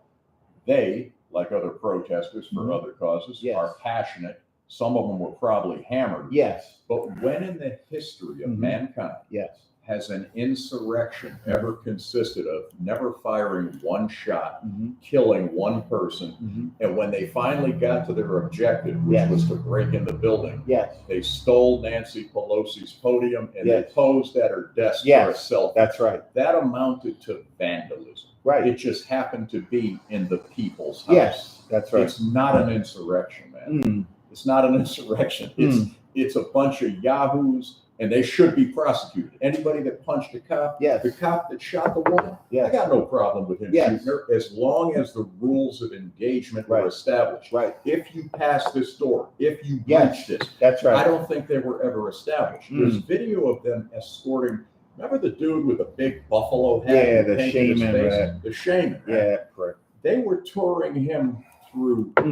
They had him on a tour. Yep. Maybe you remember some of the, it's the people's house. Yeah. So what it is they never expected right-wingers, Republicans, to do that. Right. Because that's more in line with what Democrats do. Okay. They riot when they don't get their way. They wild out. If we're talking they about wild out. Really? And you can ask people from the North End in their 80s who know that the North End of Hartford has never been the same since the 68 riots. It was a nice place to be for black people. It was primarily black. Now during all that stuff, all the riot and looting, right? Yeah. That's all Democrat shit. Somebody gets killed, right? Yeah. So cop shoots somebody. Yeah. You don't see white boys fucking rioting at Cabela's, REI, at the Bass Pro Shop. You don't see cops running out with camouflage gear and fishing poles. Yeah. Why not? White people don't make martyrs out of their people. No, you know what it is? But hold on. Look at white vocabulary. What do white people fucking say when another white person is acting fucked up? What do they call them? White trash. Oh, white trash. But his community and my community, we have a fucking loyalty. Oh my God. What do black community always say? You can always come home. You can always come home. We could see a motherfucker commit a crime. Nope, not my baby. That wasn't my baby. My baby ain't do that. Nope. It looked like him, but it wasn't my baby. You know, a motherfucker getting killed at 3 a.m. That's not to say that you would be that way. Right. But first of all, your babies, you raised them right. They're not going to engage in something like that. Right. They're not going to resist a cop. Yes. They know not to do that. They're not on the way to catechism at 3 a.m. Right. Everybody, white, whatever, their hands should go out the door. Yes. Cops are looking at people's hands because until we start shooting, pulling triggers, Yes. and throwing knives with our toes and shit, it's always going to be the hands that are of the biggest concern. Yes. So cops are looking at hands. Right. COs, security professionals, you as a security dude, you're looking at somebody's hands. Right. As long as we're showing that and we're compliant, I had a student say, what if the cop's an asshole? What if he is? Maybe he just saw a baby beaten to death. Right. Just do what the cop said. Sure. Every time he comes up on a car, Yes. he doesn't know if that's the last. Butcher, baker, car, butcher, baker, Right, candle he's maker. already on edge. Oh, yeah. Why do I want to take a dude that's on it? And you agree with this. I Yes. know from things you said in Yes. the last, you're not Yes. anti-cop. No, I You're am. anti-gun. I am You're anti-Trump. pro. Yeah, I am big time anti. And that list of folks, that's good research. And you left a great guy off of there who also is not Mad Dog. Trump. Mad Dog Mattis. I was waiting for him to say Mad Dog. I got him on here. You didn't rattle him off because I was waiting for Mad Dog. Now, And Mad Dog's the real deal. That's a killer right there. Right. Here's the thing about him. Do you think he's not on the board of some military contractor or What? some? He's trying to pad that pension. Oh, like I said, I'm sure they are, but like I said, my problem with Trump goes all the way back when he first ran, and this is my whole thing. I can't tell you that Trump's policies are better than Kamala's or Kamala's. I can't tell you. Me that? Well, I'm just talking about economically. We can't say that. Well, we can debate that. You know, we can debate it. But what I'm going is with just character, with just basic character. A person that is not a bully, a person that isn't a racist, a person that is not vindictive. You can't be the president of the country. You can be tough. Okay, I don't have a problem with him being tough, but you can't be the president of the United States and be a vengeful guy. You heard what he recently said, that he's going to be going after people, and then they tried to minimize. You can't be the president of the United States and be a vengeful. You don't think Obama, when was the last time you heard about the Tea Party? They created a group just to go after Obama. Where's the Tea Party? You don't hear about them, right? Taxed enough already. That's Okay. What the Tea Party stands. Well, whatever it is, they were formed because of Obama. Obama could have, when he got in, he could have said, you know what? Hey, Jan, give me the name of every Tea Party senator. Well, you're saying and, as if Trump has done that. I'm saying that he's saying that. Did he go after Hillary? Lock her up? Because he couldn't. He won. He encouraged the chant, and then the funny thing is, the guy who started the chant, that idiot Flynn, he was the one that did things 100 times worse than Hillary, and he was the one that. So it's like, be careful. Information. That's She had right. 30,000 emails, 13. Well, phones. check She Flynn. Check Flynn. It wasn't that bad. He did. Obama had a hard on for Flynn because Flynn was hard on Iran. Well, they didn't see eye to eye. Right. Obama is an Iran apologist because Right. in his worldview, again, it's the oppressor versus the oppressed. right. You can't, once a Marxist, well, I'm not going to say once a Marxist, Right. because like I said, Tom Sowell Mhm. was a Marxist till Right. he woke up. Right. It sounds good in theory that Mhm. we're going to usher in utopia. Right. That list there Yes. is an extensive list. That's good research. I could care less. Of course. Here's the reason, and here's the other thing. Yes. As far as character, Yes. I had a doctor examine some stuff over here. Yes. It ended up being like a pre-cancerous thing. Okay. And while he's examining it, Yeah. right, he's talking and he's looking at it through this weird lens that Yeah. shows you what kind of tissue it is. And doc, I got a blackhead here and it looks weird. And hey, just shut up. Right. Okay. Right. Let me be the doctor. Yes. He says to me. Yes. I'm like, who the fuck this cat? Right. But he diagnosed it right. Okay. And he had that shit cut off Yeah. by some dude from your neck of the woods Right. down in South America. But he wasn't likable. Right. So you're gonna tell me he didn't have good bedside My manner? man. Right. So would you rather a doctor Yes. with wonderful bedside? Yes. Yeah, we're Yes. gonna do, but he doesn't cure the cancer. Right. He doesn't cure the problem. Right. That's how I view Donald Trump. I don't need him to be my priest, and I'm Yes. not inviting him over to date my sister. Yes. I need him to run. He ain't coming over for Thanksgiving. I Right. like the fact that he isn't part of the establishment. Right. And here's another thing about him. Obama had about $1 million. Mhm. Now he's worth 70 million after being a president. Yeah. Bush, I think, is worth 240 million, or Okay. the Clintons are worth that or something. Yep. Everybody makes money Of course. off the presidency. Yes. Donald Trump's net worth was $3 billion. Okay. It's $2 billion now. Okay. Why is he running? It's why would he put himself? Why would he get shot in the ear and continue? Thank you, brother. And continue to run. You're driving me to drink, man. Because I think he's got an ego. You know. He absolutely has. So with the ego comes backbone. He's a narcissistic prick. You really think he's got backbone, huh? Okay, so He so gets let's talk about backbone. A dude who. What about his comments about McCain? Oh, that was just sheer malice. Okay. Did that show backbone? That was malice. Okay.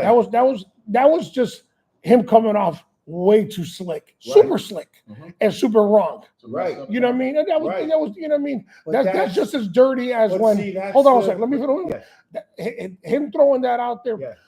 That was the same level of fucked up when what's his name's camp started making fun of fucking Freddie Roach about his Parkinson. Not Mayweather. Margarito? Was it Margarito's people? Margarito? Was it? I'm not sure. One of the boxers that fought Pacquiao, they were making fun of. You know Freddie Roach, the trainer? Yeah, the dude that the white dude, the white glasses, dude with the red hair. Yeah, He red hair. like Shaggy. Yeah, well, he got MS or something? he got Parkinson. So he got the twitch.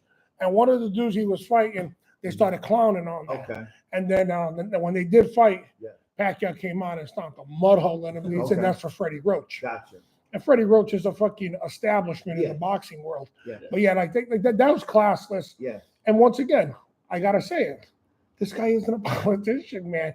He's not, man. He's just a fucking white boy from New York. And he's not a smooth criminal. Right. He's smooth as he is not. This dude he's a businessman. Right. And like Chuck said, you know what I mean? People are like, how can you like him? He ain't coming over for fucking Thanksgiving. He ain't hooking up with my sister. I really don't. It's like, to me, it's like, I said it the other day to you. Yeah. It's like a child. Yeah. What does a child want? Right. A lackey of a parent. Right? Yeah. When your kids were little, they wish you was a punk. Dad, I'm coming home when I'm coming home. Okay. Right. You told your kid, you're my man, you hear it this, Right. or you already know there's consequences. Do what you got to do. That's right. And that was it. Right. But it's like today's people, they still want a lackey when they know that lackey is harming us and not helping us. Like I said, I don't need a likable guy. Right. But So hold on a second. Coming from law enforcement, right? Yeah. Everybody loved the lackey. Yeah. And I was cool with a guy who nobody liked. Yeah. Oh, this dude's an asshole. They fucking despise this Yeah. dude because he was very unlikable. Yeah. And somebody asked me one day, they're like, yo, how can you be down with that guy?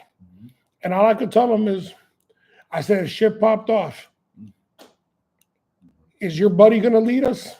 Or you want my buddy to lead us? And he ain't say nothing. I said, see that? Right. That's when I look at job knowledge and who lacks follow through. Right. And that's why I said, I don't gotta like somebody, bro. You know, if you're my neighbor, you know, keep your kids' fucking basketball out of my fucking wife's flower bed. Right. And we'll be okay. Right. Don't play loud music every day. We'll be cool. Yeah. You know, and I'll give you the same courtesy. Right. I could live next to Satan, man. Don't play loud music and we're good. Right. I don't give a fuck if somebody's likable. I don't. But what I don't you know, in the words of DMX, I don't fuck with broads. Right. I don't play with soft ass dudes. If to me, if you ain't got a backbone, and you don't think he's soft? Nah, dude. Wait a minute. You don't think ear and came up and told him, wait. Made his Secret Service agents move and then did what he did. Okay. In that moment, that is the measure of a man. Really? That's spontaneous. Man. Really? Yeah. Okay, so we're going to measure him being a man. Being a man, okay, is admitting when you've lost, okay? And you come back, just like everyone tries to use that example of Michael Jordan, when Michael Jordan got cut didn't make the varsity, came back and is one of the greatest players. That's what being a man is. Okay, yeah, he got nicked on the ear. Well, I'm not minimizing or anything like that. You know, because he could have gotten his head blown off. I'm glad he didn't. Okay, but when you're talking about being a man and being tough, this is the same dude that avoided being tough. What about the bone spurs? We just gonna blow that off? Oh, we're gonna blow that off. That he got out of because he got bone spurs? Did he actually have them? I don't know. I mean, I don't know. You're saying about his military deferment? I'm saying that this is a dude that wants to criticize. John Kelly is on record that when he was with him, he called dudes that gave their lives suckers and losers. Okay, now I know he says he didn't say it. John Kelly has said that he did. I'll take John Kelly's word over this dude who has been. What has Trump demonstrated with the military? Yes. People in the military love him. Which I don't get. Law enforcement. Which I don't get. Law And I don't enforcement. get law enforcement They either. love him. Yes. He's not a company man. You Yes. gotta understand, when you make rank, a certain rank, you are a politician. You got to play ball. You're Right. part of the establishment. Right. I'm not taking away the warrior ethos or the warrior Yes. status of a Mattis or a Kelly Yes. or H.R. McMaster. Yes. Listen to a podcast with Yes. McMaster. Said Trump didn't have a good knowledge of the Constitution. Yes. He won it. He's not a politician. Mhm. That's why you hire lawyers. That's why you have staff, so that Trump can say, we need to do this. And then the guy goes, you can't do that. Man. Right. It's not constitutional. It wouldn't be the first time that somebody, an advisor, Yes. had to tell a president, you can't do that.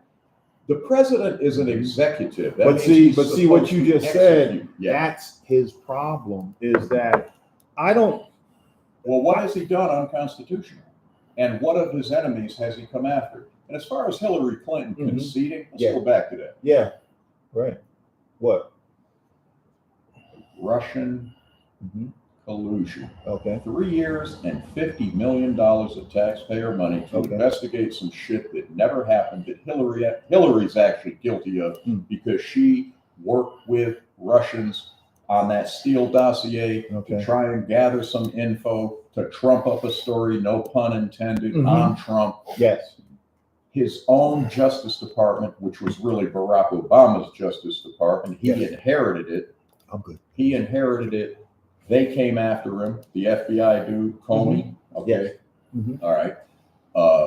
They came after him on some fake shit. Yes. An illegal FISA warrant. Mm-hmm. Okay. Or an extreme Yes. FISA warrant, hanging by a thread. A Yep. person in their right mind would have said, no, there's not enough there. That's a discredited source. I can't give you that warrant to look into that. Mm-hmm. A rational person, an even keel.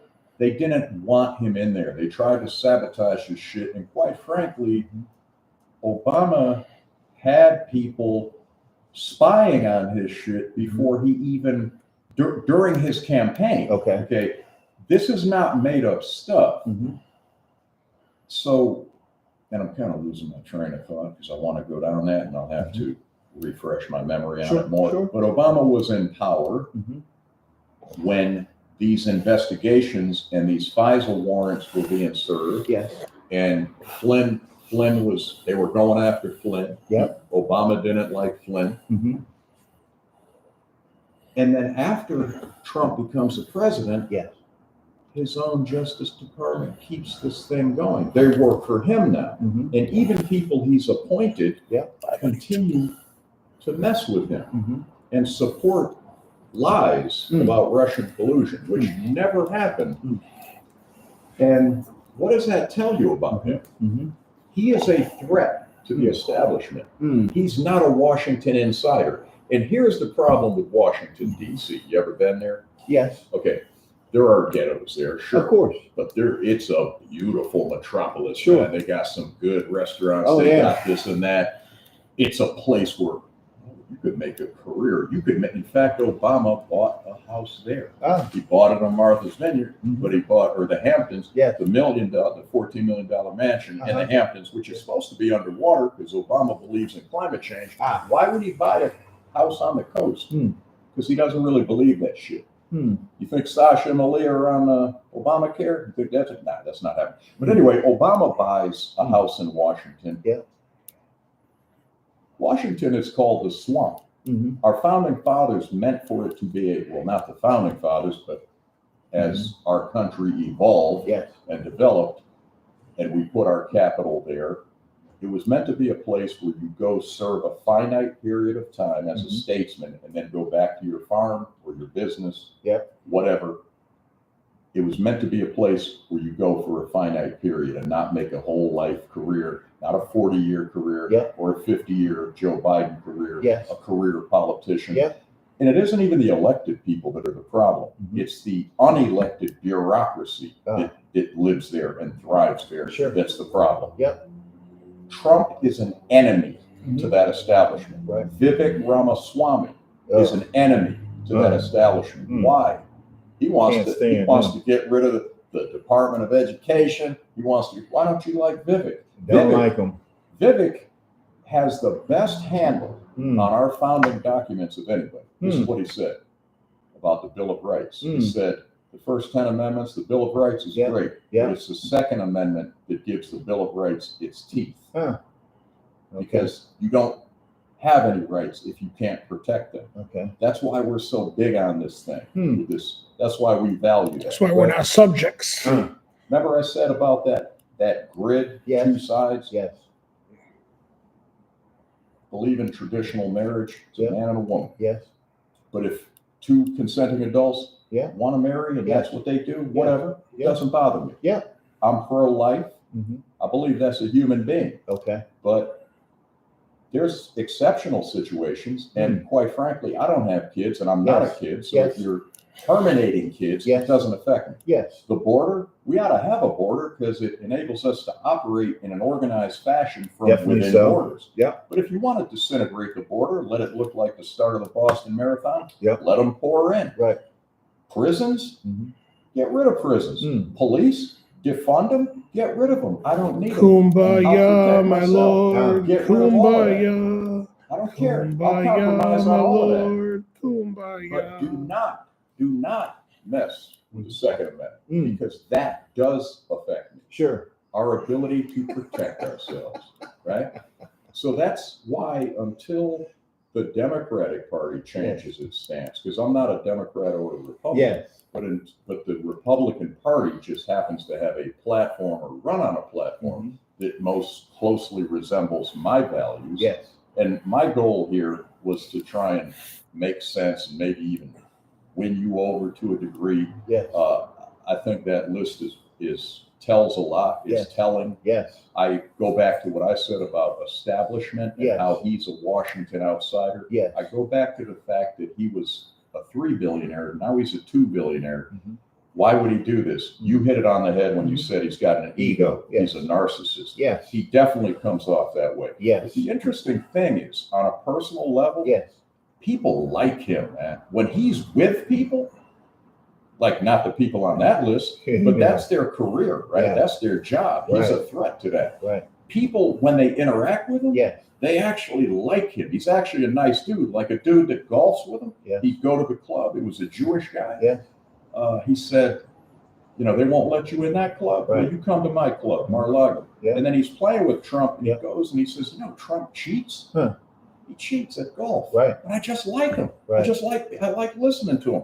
And then he says, Trump walks up to a caddy or a groundskeeper, and he says, you still driving that Celica, that Tercel? That thing's a disgrace. Here. He gives him $10,000. That's the kind of dude Trump is on a personal level. They say you will be judged by your fruit. Look at his kids. Look at Biden's kids. Okay. Quick question. Wait, time out. What do you hear about Trump's kids? What do I hear about? I mean, there's nothing. I mean, you don't talk about Biden. What about his first son? What was wrong with him? Nothing. Exactly. So, and here's the difference. I'm glad you brought that up. This is the difference. Joe Biden's son, Hunter, scumbag. Okay, no debate there. But this is the difference between Joe Biden and Trump. Okay. Now I can't tell you what Trump would have done if one of his sons did some of the things that Hunter Biden did. But this is what I respect about Joe Biden. Joe Biden said, listen, when he debated Trump, and Trump basically, and this is what really pissed me off, you don't need to talk about someone's kid. Trump when they had that debate, not this debate, like 4 years ago, and he brought up Hunter Biden. I'm like, why do you have to bring up the guy's kid? And a laptop. Well, but it wasn't even a laptop. He wanted to bring up about Hunter Biden's drug. And what did Joe Biden say? He's like, hey, what do I want to tell you? He's like, I love my son. He's a recovering alcoholic and he's a drug addict. And he acknowledged it. And he said, guess what? If Hunter Biden has to go to jail, I'm not bailing him out. He has to do whatever happens to him, happens to him. But that remains to be seen. Right, it does remain. Still pardon him. He could, but I don't think they're going to hammer him too hard. They might not. But like I said, my whole thing with Trump, I just stick with the basics with him, and he's just like you were saying, like how people like him and all this stuff. Yeah, like if I acknowledge things, and believe me, I can't figure it out because I don't know how a person of who's not of color and is a billionaire, how these people in these red states that are blue collar, it amazes me that these people love him. Okay, I acknowledge that. Why wouldn't they? New York swag, Because baby. he's not. Him. Because he's not them. He didn't live the same life that they lived. He didn't go through the same You haven't lived the struggles. same life I've lived. Exactly. And I haven't lived the same life you lived. That's right. It doesn't mean we can't admire or No, you advocate can for each other. admire, but what I'm saying is I'm acknowledging that he is inspiring. Just like how if I'm going to compare Trump to anybody, I compare him to Obama because actually, I don't know if I told JG Charisma. this. I met with this guy up in the town where I live, up in Glastonbury. I'll leave obviously his name nameless. And this dude was saying all this messed up stuff about me. And I told him, I said, stop putting stuff on Facebook. Stop putting stuff on email and me and all. I said, meet me mano a mano. And I wasn't threatening him. I said, meet me and let's talk. Mhm. And he's like, I'm not going to do it. I said, okay, well then, if you're not willing to meet me man to man, then don't be hiding behind your computer. Keyboard cowboy. Yeah, exactly. Thumbs I said, up. that's right. Yeah. I'm like, so he met me and I asked him, I said, what is it about Trump that you like? Thought about it. And I could tell he was nervous saying, he's like, he's like, he makes me proud as a white man. And he thought I was going to take offense to it. And I said, and I shook his hand and he was like, why is this dude shaking my hand? I said, because you know what? I respect honesty. When I was going to school in Ohio, before I transferred to UMass, there was this one white dude and Boston Celtics were on TV during the 80s. The NBA was 70% black back. The Celtics were 70% white. When they was wearing them shorts. Exactly. And I asked this dude was from Cleveland. I was like, why are you a Celtic fan? You know what he told me? He said, because they have the most white guys. And now some people might say that's racist, but see, I don't have a problem if you're being honest. And when that dude said it made him proud as a white man, I shook his hand and said, that's okay, because Obama, that's how he made me feel. So I was okay if I just hate when people say, oh, I like the Celtics because they're so smart and the way they pass the ball. Don't give me that crap. Just call it. Why? It could be, but I do know some people that they don't want to admit it. And this dude, he just called it for what it was. Just like my father. I grew up in New Jersey. My father was a Kansas City Chiefs fan. You know why? Because the Kansas City Chiefs back in the 60s was the first team to start a black middle linebacker, Willie Lanier. Thank you. Damn. Because linebackers were, as you know, were the quarterback of the defense. Especially the middle linebacker. Exactly. And back during those days, you didn't have black quarterbacks and you didn't have black middle linebackers. So my dad, he made me and my son, we had these Bone Crusher Chief helmets. How are we Chiefs fans? And because my dad was like, hey, the Chiefs look beyond race or We whatever. got a black quarterback, so step back. So I'm all about keeping it real. But like I said, my whole thing with Trump is just that I just don't think he's a good dude. Like I said, he can't admit when he's wrong. He can't. He bullies people. He took a divide, and I'm going back to the worst thing. And I'm sorry, JG, if those were Ecuadorians, okay. If those were Dave, he Dave. might no, he And might. I would But laugh. Dave, No, he might laugh, but my point is, as a black man, when you dehumanize black people and make them seem like they're eating your pets. I mean, They were. Dave. no, they were not. What was it? A duck? Yeah. Was that somebody's pet? Well, he said cats and dogs. Yeah. Dave. And even when they said that it wasn't true, him and Vance still wouldn't come off of it. They had Republican people in that town, Why the do you mayor. think that has to do with race? Dave. They The were. people happen to be Haitian immigrants, right?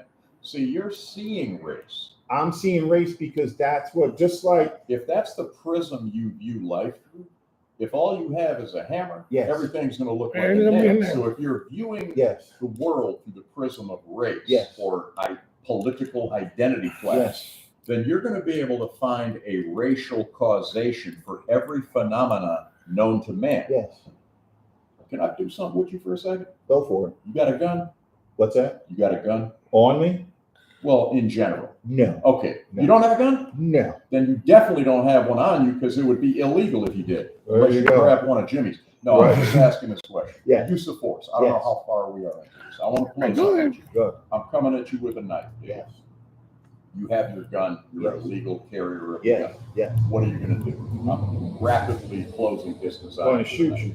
Thank you. Yeah. I think that's a reasonable thing. Yes. That's reasonable. Of course it is. You have a right to defend yourself. And it's deadly force. Yes. You got deadly force. Yes, Now I'm coming at you with a knife and I'm telling you, Dave, I'm going to kill you. yes, But I'm 90 years old. I'm on a walker and I'm about there yes, and I'm moving this fast. yes, right. Are you going to shoot me? No. So what has changed? I have the means to kill you. Mhm. I have the intent to kill you. Right. But what has changed? Hmm. I don't have the ability, Yes. right, to close distance. Yes. You have time. You Yes. have more options. Right. You could speed walk away from this Speed cat. walk, Right. you could kick the walker out from Yes. underneath. Right. Okay.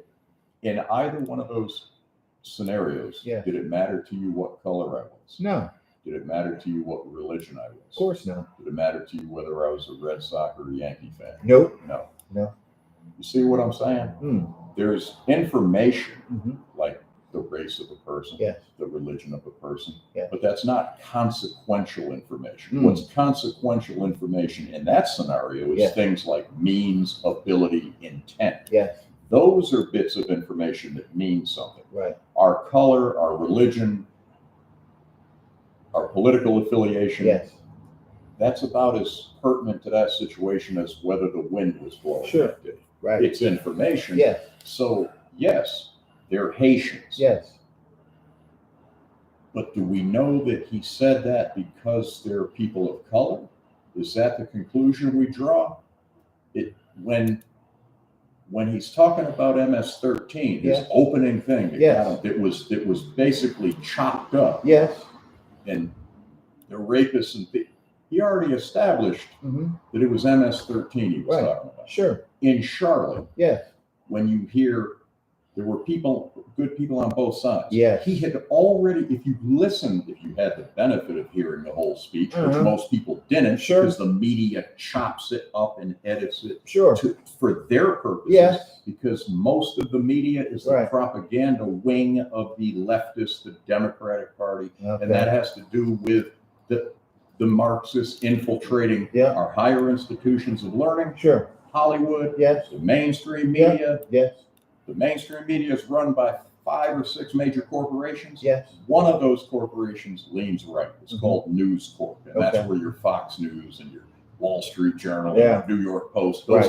those are right wing. Yeah, the ones that got fined But over the- $1 billion But for the lying. vast majority, as if the left wing ones don't. They didn't get fined, you know. CNN had to pay that boy how many millions because they said Not he like was, Fox News. Fox News paid So billions. so Dave, check this out. Yes. When I was a cop in Massachusetts, one of Yeah. my coworkers, he gets called in one day Yeah. to the boss's office. Yeah. They called him in and they go, "Hey, we're looking at your numbers here. Yes. You're giving too many tickets to black people." Yes. He goes, "Okay, Yeah. I'm on the black side of town." Right. They go, "Well, you got to fix these numbers." Mm. He goes, "So you want me to start targeting people that are in black Mm. on the black side of town?" Yes. He goes, "So that means while I'm sitting on the black side of town, Right. if I see somebody that looks Latino, white, I gotta start coming after these cats." Right. They're like, "So that ain't," and their answer was, "Figure it out." Mm. So he comes out and tells me, Mhm. he goes, "I got spoken to." He goes, "I'm giving too many tickets out," and I knew what side of town he was on. Yeah. And I go, "You're on the black side of town." Right. I go, "If you were on the Puerto Rican side of town, they'd be calling you in because, well, you're messing with the Puerto Ricans." Right. And he goes, "They told me to figure it out." Mm. good luck. And that's why I got an issue with affirmative action and all the numbers. And that's why I got a problem with the Obama agenda and the Ellen DeGenderless bitch, her, whatever, her all and all that other shit. Dave, when you drive over a bridge, right? Yes. Do you wonder, wow, I really hope they let a trans person work on this bridge. I really hope they let a gay person work on this bridge. Mhm. Dude, when I'm going over a bridge, I'm like, I hope the motherfucker who built this knew what he was doing. Right. And I hope that motherfucker passed with good grades in his school. That's right. And I just want to make it to the other end of this bridge. God bless me. Yeah. Please, I don't want to fall. Yeah. I don't go over and be like, "Oh my God, I really hope they let some trans people work on this thing. And I just hope you got the concrete mixture right and the steel mixture right." Sure. And that's why I got a problem with that we got to play the Baskin and Robbins game. Mm. That we got to start installing colors just to install them. Mm-hmm. You know what I mean? I don't care about that. And when you said about they were Ecuadorians, Yeah. did you remember years ago the Ecuadorians illegals getting beat up in West Haven? What? You remember that? No. Cops were beating There's up not- on. There's not enough Ecuadorians. No, there is over there. There is Yeah. enough over there. Oh, okay. And yeah, there's a ghetto. They were getting beat up. Okay. And FBI came in. Oh my God. FBI came in, didn't find anything. Okay. The FBI left. Yeah. The FBI didn't leave. They tapped all these dudes' phones. Yeah. And these guys were texting each other, "Hey, come over here. We're going to fuck these dudes up." Yeah. They went and arrested a bunch of these dudes all simultaneously, like at 3 a.m. Like a couple of them were working on shift. And they called the police, they called the mayor at 3 a.m. so he couldn't warn anybody. Wow. So the next day they went to interview the mayor. Yeah. And they were asking him about it. And they go, "What, are you going to do anything for the Latino community?" You know what he said? What? "Oh, I think I'm going to have taco night at my house tonight." Oh, I remember that. Oh, Taco. now you I remember we're that going to have taco. taco night. Yes. You got my people getting fucking beat up. Right. And now you say, "We're going to have taco night." Right. And that's why, like I said, man, I don't play the affirmative action, man. I got people in my lives of all colors, and Right. you know what I mean. If you a piece of shit, you a piece of shit. I got no time for you. Right. You know what I mean. I'm never gonna play this pronoun game with anybody. Mm-hmm. You know what I mean. I'm gonna call it like I see it. Right. If I love you, I got mad love for you. If I don't got love for you, Right. I'm not letting you. I'm not letting you fucking live rent free in my head. Mm. And that's how I live, and that's how I'm gonna I die. respect that. And it was just like, when we talk about people of back in the day, Yeah. and I call my dad Archie Bunker with a tan. Yeah. And he used to tell my boy Ramon that comes on the show. He used to tell Ramon's Puerto Rican. He used to tell Ramon, don't be a typical. That's why they hate us. Because and my dad used to say, what's my problem with the black people and the Puerto Ricans here? He goes, you're living in the greatest place and you squander opportunities. You throw them away. He goes, I had to leave my family, my homeland, learn a language. Right. And he goes, and these guys piss away every fucking opportunity given to them. Right. He goes, you're born fucked up and you die more fucked up because you'll do nothing to upgrade your status. Right. He goes, if you're a real man, you're supposed to do better in life. You're supposed to give your family a better life. Well, what my dad always told me and my brother, I didn't come to this country to bring assholes here. There's enough of them here. There's plenty here. Right. Right. I didn't come here to bring assholes. Right. Guess he fucked up with me a little bit, but Sure. regardless. Yeah. But I'm saying is that my dad's problem with here was he said how they squander the opportunity. He goes, when this country gives you so much. Mhm. And that's why I can't get how people get so fucking crazy when Trump says get to work. Mhm. Oh my God, he told us to get to work because we're black, because we're Latino. Right. Motherfucker, get off the system. Right. You know? Motherfucker, you haven't had a job since fucking the Reagan administration, but you got 6 baby mamas. Right. And bitch ass motherfuckers like us are paying your bills. Government doesn't produce revenue. It can only redistribute your revenue, Sure. my revenue. Right. There is a party that bribes its constituents with promises of free stuff and the grass is greener if you vote for me. Mhm. Yet it is that party's policies that have created the very conditions in the inner cities that have held generation after generation of people back who haven't been able to climb out of that. And it's not just black and brown people. If you go to the Appalachians, Right. those white people, they have been entrenched in poverty for generations. Sure. I don't think it's been because of politics for them. It's more because of culture for them. If you pick up any book by Thomas Sowell, pick up Black Rednecks and White Liberals, and it will show how a lot of the culture of the South that blacks migrated from was a lot of that redneck culture by those folks in those Appalachians. And that goes back to a part of Scotland, actually, where they had that redneck culture all the way back to Scotland. And for years, if you tried to speak the Queen's English there, they said you were acting the way you shouldn't have been. It's that one. Yeah. What do you hear in certain black communities where somebody is doing well in school, they're speaking in proper English, what have you? What do their peers often say to them? You're acting white. That's right. You uppity. So, Right. Or uppity. Right. Or the kids call it bougie now. Bougie. Bougie. You forgot where you came from. Right. You ain't keeping it real. That type of stuff is not exclusive to black populations. Sure. That happened in those redneck Oh, populations. most definitely. Or Sure. in English culture, you Yes. got the Cockney, where they I can't see a bloody thing. You know, they're not speaking the Queen's English. Sure. But if one of them tries to, then they're going to be ostracized. Sure. So out of loyalty to the tribe, people will sabotage their own success. So if me doing well in school or being successful is me acting white, maybe I shouldn't do this because I'm not being loyal to my, right?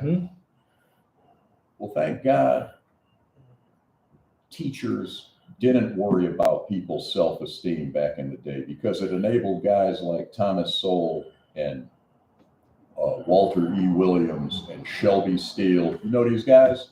Check these guys. These are black dudes. Okay. They're conservatives. Okay. They're successful. Walter Williams, God rest his soul. Thomas Sowell, 94, 95 years old. I don't know how much longer he's going to be with us. Yeah. Check him out, man, Okay. because I've heard of him. again, he is, I believe, the greatest philosopher alive today. And the smartest man. They say he's the smartest man in the room. The reason people don't know about him is because the mainstream media The narrative. never revealed him because he didn't. But Thank God for social media. Thank God for YouTube. Thank God for vehicles. And this is why you're seeing a migration of young black men away from, because they're watching Thomas Sowell videos and they're learning that the ultimate. Spike Lee was asked a question. Yeah. Why are you losing black men? Oh, because they're falling for the okie doke. No, motherfucker. The real okie doke is 60 years old, and you've been followed for it since the 60s, man. And the very party that created the conditions that make people dependent on the government. People keep voting for those people. People believe that if they had politicians that were their color, that they'd look out for them. Right. Well, how many Japanese politicians are there? There aren't any. Right. But they're pretty damn successful. Yeah. You don't need politicians who look like you to be successful. True. You don't need a cop to look like the neighborhood to be able to be good in the neighborhood. It helps to relate to the kids. But we make too much about color. The truth is, nobody gives a shit what color you are or who you're having sex with. Not in 2024 America. People aren't worried about that. People who do worry about that are bigoted idiots. Again, racism is real, but it's not the causation of everything. If everything is racist, then nothing is racist. And that's a shame, because there is racism, and it's those people are as guilty as friggin' pedophiles. God needs to send the asteroid. We need a hard reset. All right? On that note. Fuck that. Send the fucking, we need the locust to appear and the asteroid. We need a hard reset. You know what Billy Graham said when he was alive? He said, if God does not judge America, then he owes Sodom and Gomorrah a big apology. Wow. Now you know who Billy Graham's cousin was?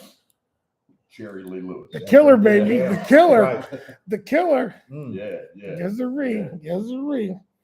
I'm telling you, man, it's just, I don't know. I said it before. I always say, I just think it's a scary place, man, where we're going to be in 20 years, man. I think, China's going to come and take us over. You know what I mean? Because I don't know, man, these kids, man, they built different. I think my generation fucked up with these kids. They want to be their friends. And I think these kids, who's going to be a cop? Who's going to be a cop, man, when you got all these Forever 21 fucking Spencer looking motherfuckers, metal in their face, 7 fucking color hair. What the fuck they going to do for us in 20 years? They ain't going to do shit for us, man. Like I said, who's going to be a cop? Who's going to be a Marine? These fucking half a fag motherfuckers nowadays, bro. I'm just not buying into it. I'm scared, dude. I'm scared to get old. Not because I'm getting old, because I'm like, who's going to do something for us, man? Who's going to stand for us? Well, we need young people to be successful, because they're going to pay into Social Security, and that's going to help us. So I have a vested interest in young people being successful, but they've got to major in things other than queer theory and gender studies and critical race theory. You got Those people, are all Marxist. you got people pulling Those kids are out of all the schools Marxist like crazy. ideologies. They're based in Marxism. They're based in that whole oppressor-oppressed thing. And there's no evidence that that's how the world actually exists. But because people write a book and some college person accepts it and then they cite it, then it becomes a real publication and a recognized publication. So it's like laundering money. You got some illegal money, but you wash it through a quote unquote legitimate business. That's what scholarship or literature, that's the washing. It's laundering information to make it look like it's something real. Nobody cares what color people are, man. Nobody cares what gender people are. Nobody cares who you have sex with. You know what people care about? Their money. Where their next meal's going to come from. And in a free market economic system, all you got to do is provide something of value, a product or service that someone else has a self-interest in, and they will provide you an agreed upon wage or price that you have. Are you a producer or are you a consumer? That's it, man. That's what built the country. Slavery did not build the country. Slavery, if you read Adam Smith's Wealth of Nations, countries that engage in slavery, they don't do well economically. Their gross domestic product doesn't excel. It makes money for slave owners. Right. It makes money for people directly related to that industry, to that business, to that inhumane, evil thing that we fought a bloody civil war, killing 700,000 Americans to end, to wrestle with the idea of the equality of human beings. Mm-hmm. We did that. We're the first country to end it in the North. Right. And then it took another 80 years. But in 5 years of really putting our mind to it, we ended that evil institution. And we became a great nation when we really focused on the free market economics, because it all is based on choice. You choose to offer a product or service. Well, Nobody's forced to be anywhere. yeah. You're not born into it. It's not like Indians born in India who were born into a caste system. Right. That's why they flee that country. And as I mentioned earlier, who has the highest household income of any group in the country now? They've just supplanted Jews, Indians. Mm-hmm. So the irony is they flee a country that has a caste system, Right. where the very station they're born into in life, they remain there their whole life. Yeah. There's no opportunity. Oh, They sure. flee that country to come to a country where a bum can become a millionaire. Sure. Where a bum from another country can come Mm-hmm. and become a millionaire. And you know what people say about them? You know what the left says about them? They What? have brown skin, so they should be part of that, Mm-hmm. oppressed. The left calls them white adjacent. White adjacent.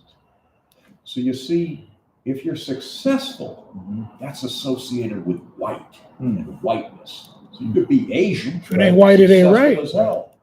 Well, you're white. Right. No, that ain't how the world is broken down. Right.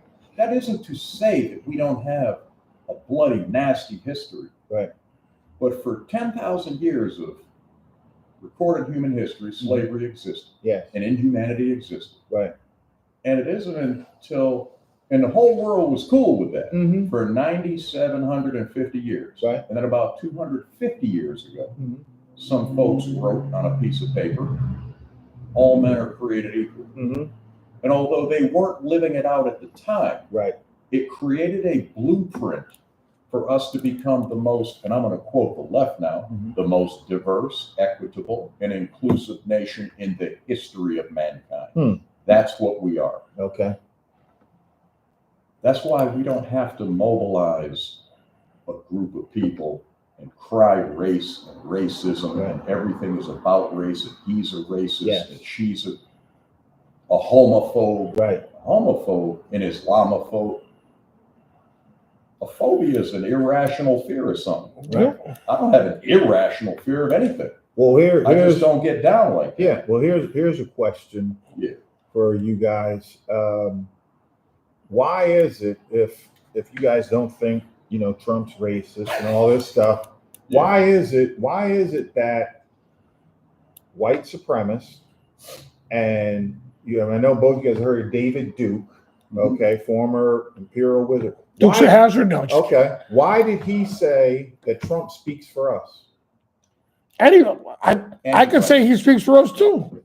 Well, I mean, why would a racist guy? Do we acknowledge David Duke is No, racist? Right, No, he right. keeps it real on his end. So why would a known Ku Klux Klan guy say that Donald Trump speaks for us? Why would he pick him out? Did Donald Trump say he spoke for him? I'm asking why would a racist person say that Trump is speaking for us unless there's things coming out of Trump's mouth, some type of ideology that a racist person, as well as skinheads and other groups, have said that Trump speaks for us. Why are they identifying with him? Why him? Why is Barack Obama in a picture with Louis Farrakhan cheesing it up? But we didn't see that picture until 5 years after Obama's presidency. Okay. But nobody's saying Obama is down with that. Nation of Islam. And actually, I think, if I'm not mistaken, Farrakhan likes Trump.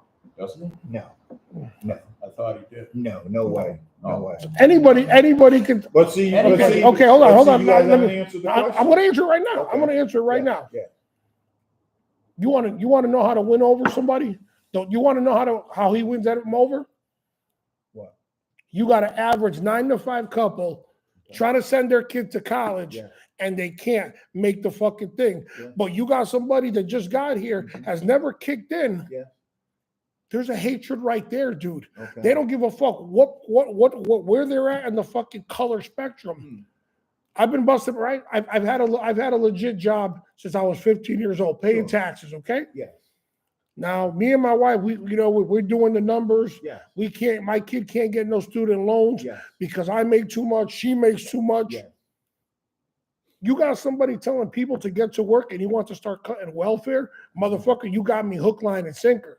Okay. I don't, you got me, baby. Oh. So just because some fucking racist dude aligns himself. Yeah.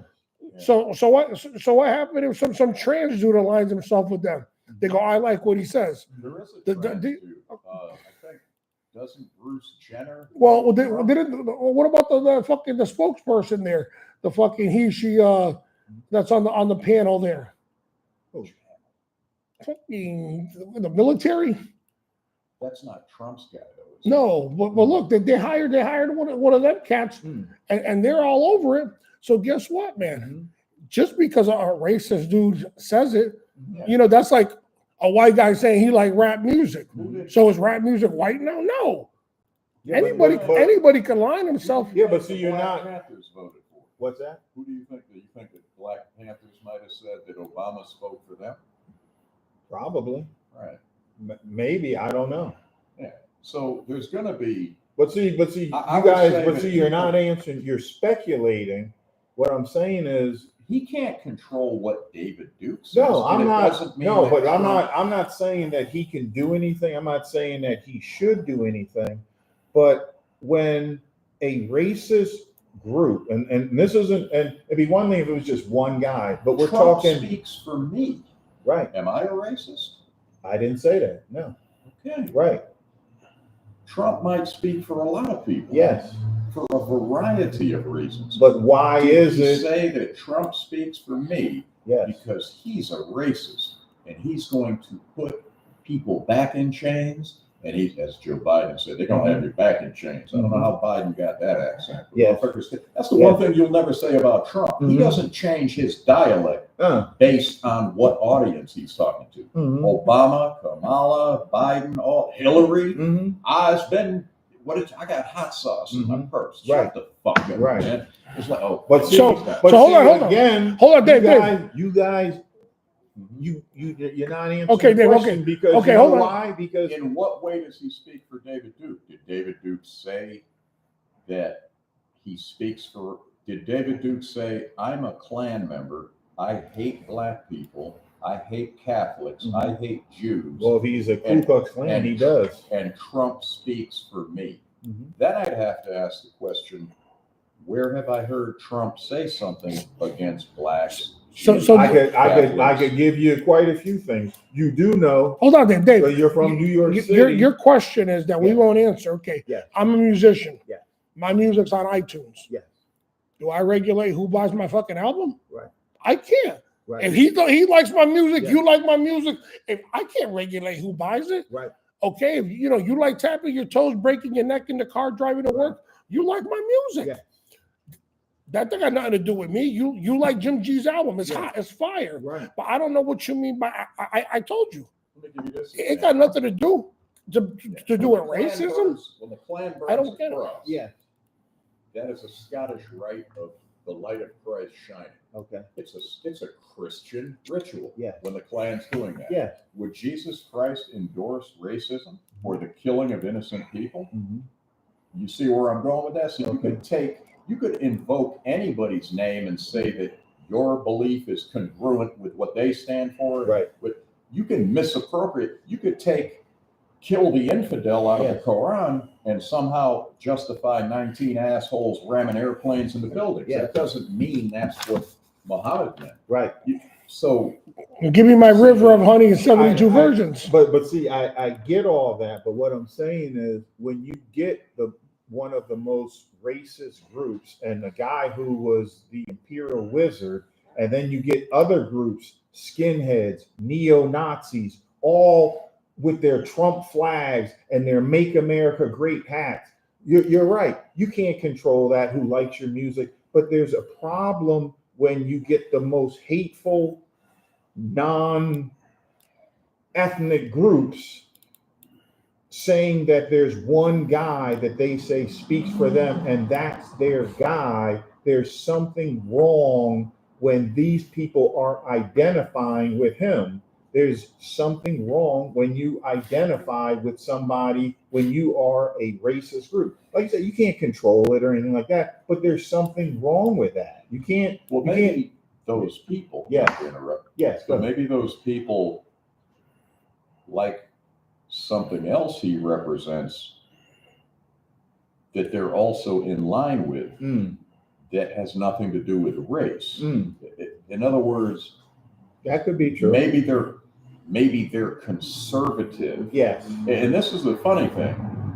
This is the left. They're racist conservative. We're conservatives. We're just not racist conservatives. Exactly. The left loves to take a conservative, and I told you, And dissect. on all 10 of those issues. Yes. I'm to the right on Yes. every friggin' one of them. Right.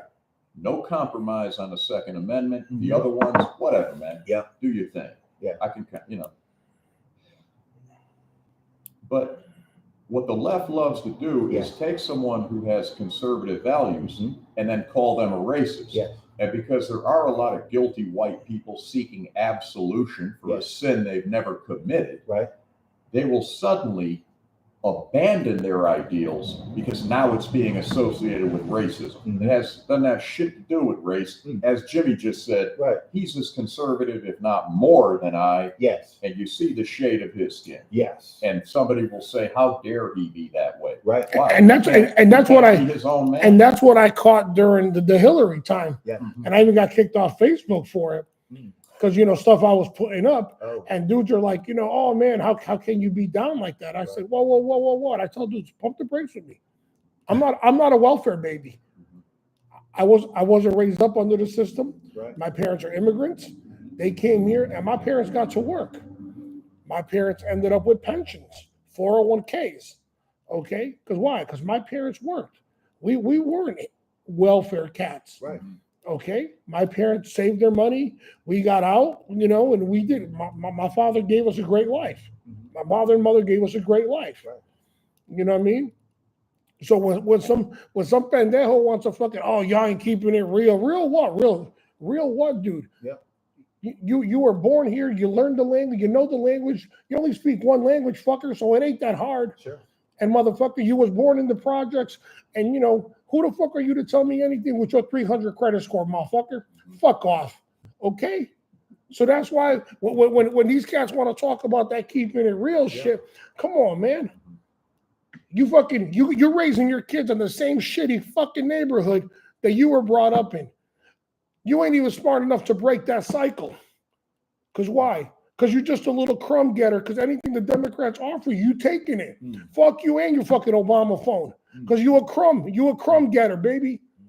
Because you don't got enough insight to say, I got to get my family out of this situation. You was born a bum, you dying a bum. The only problem is you're producing future bums. That's what people have compared certain areas to. They've compared it to a plantation that the slave was given crappy food, chitlins, fatback, pig's feet, whatever, which are actually considered delicacies now, right? That's right. Yeah. Right. I can't. Motherfucker, you got me licking my chops. I'm sorry. I can't get with the chitlins. I grew up with all of it. I grew up with My all of mother it. ate all that, so I didn't eat it. Now, those were scraps, right? And crappy housing. Yes.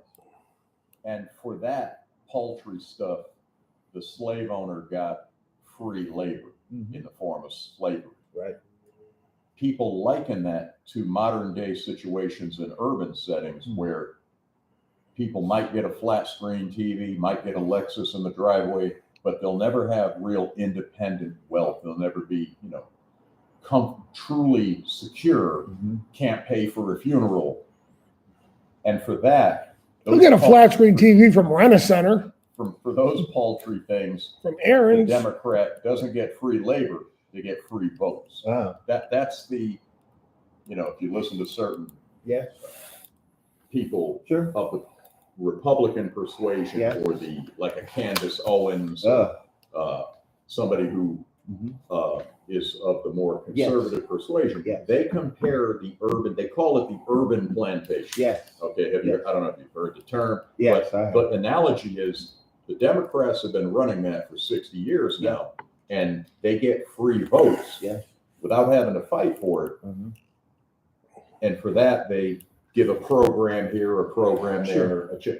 Look what Kamala did. I'm going to give 20,000 to black men entrepreneurs, and I'm going to legalize weed.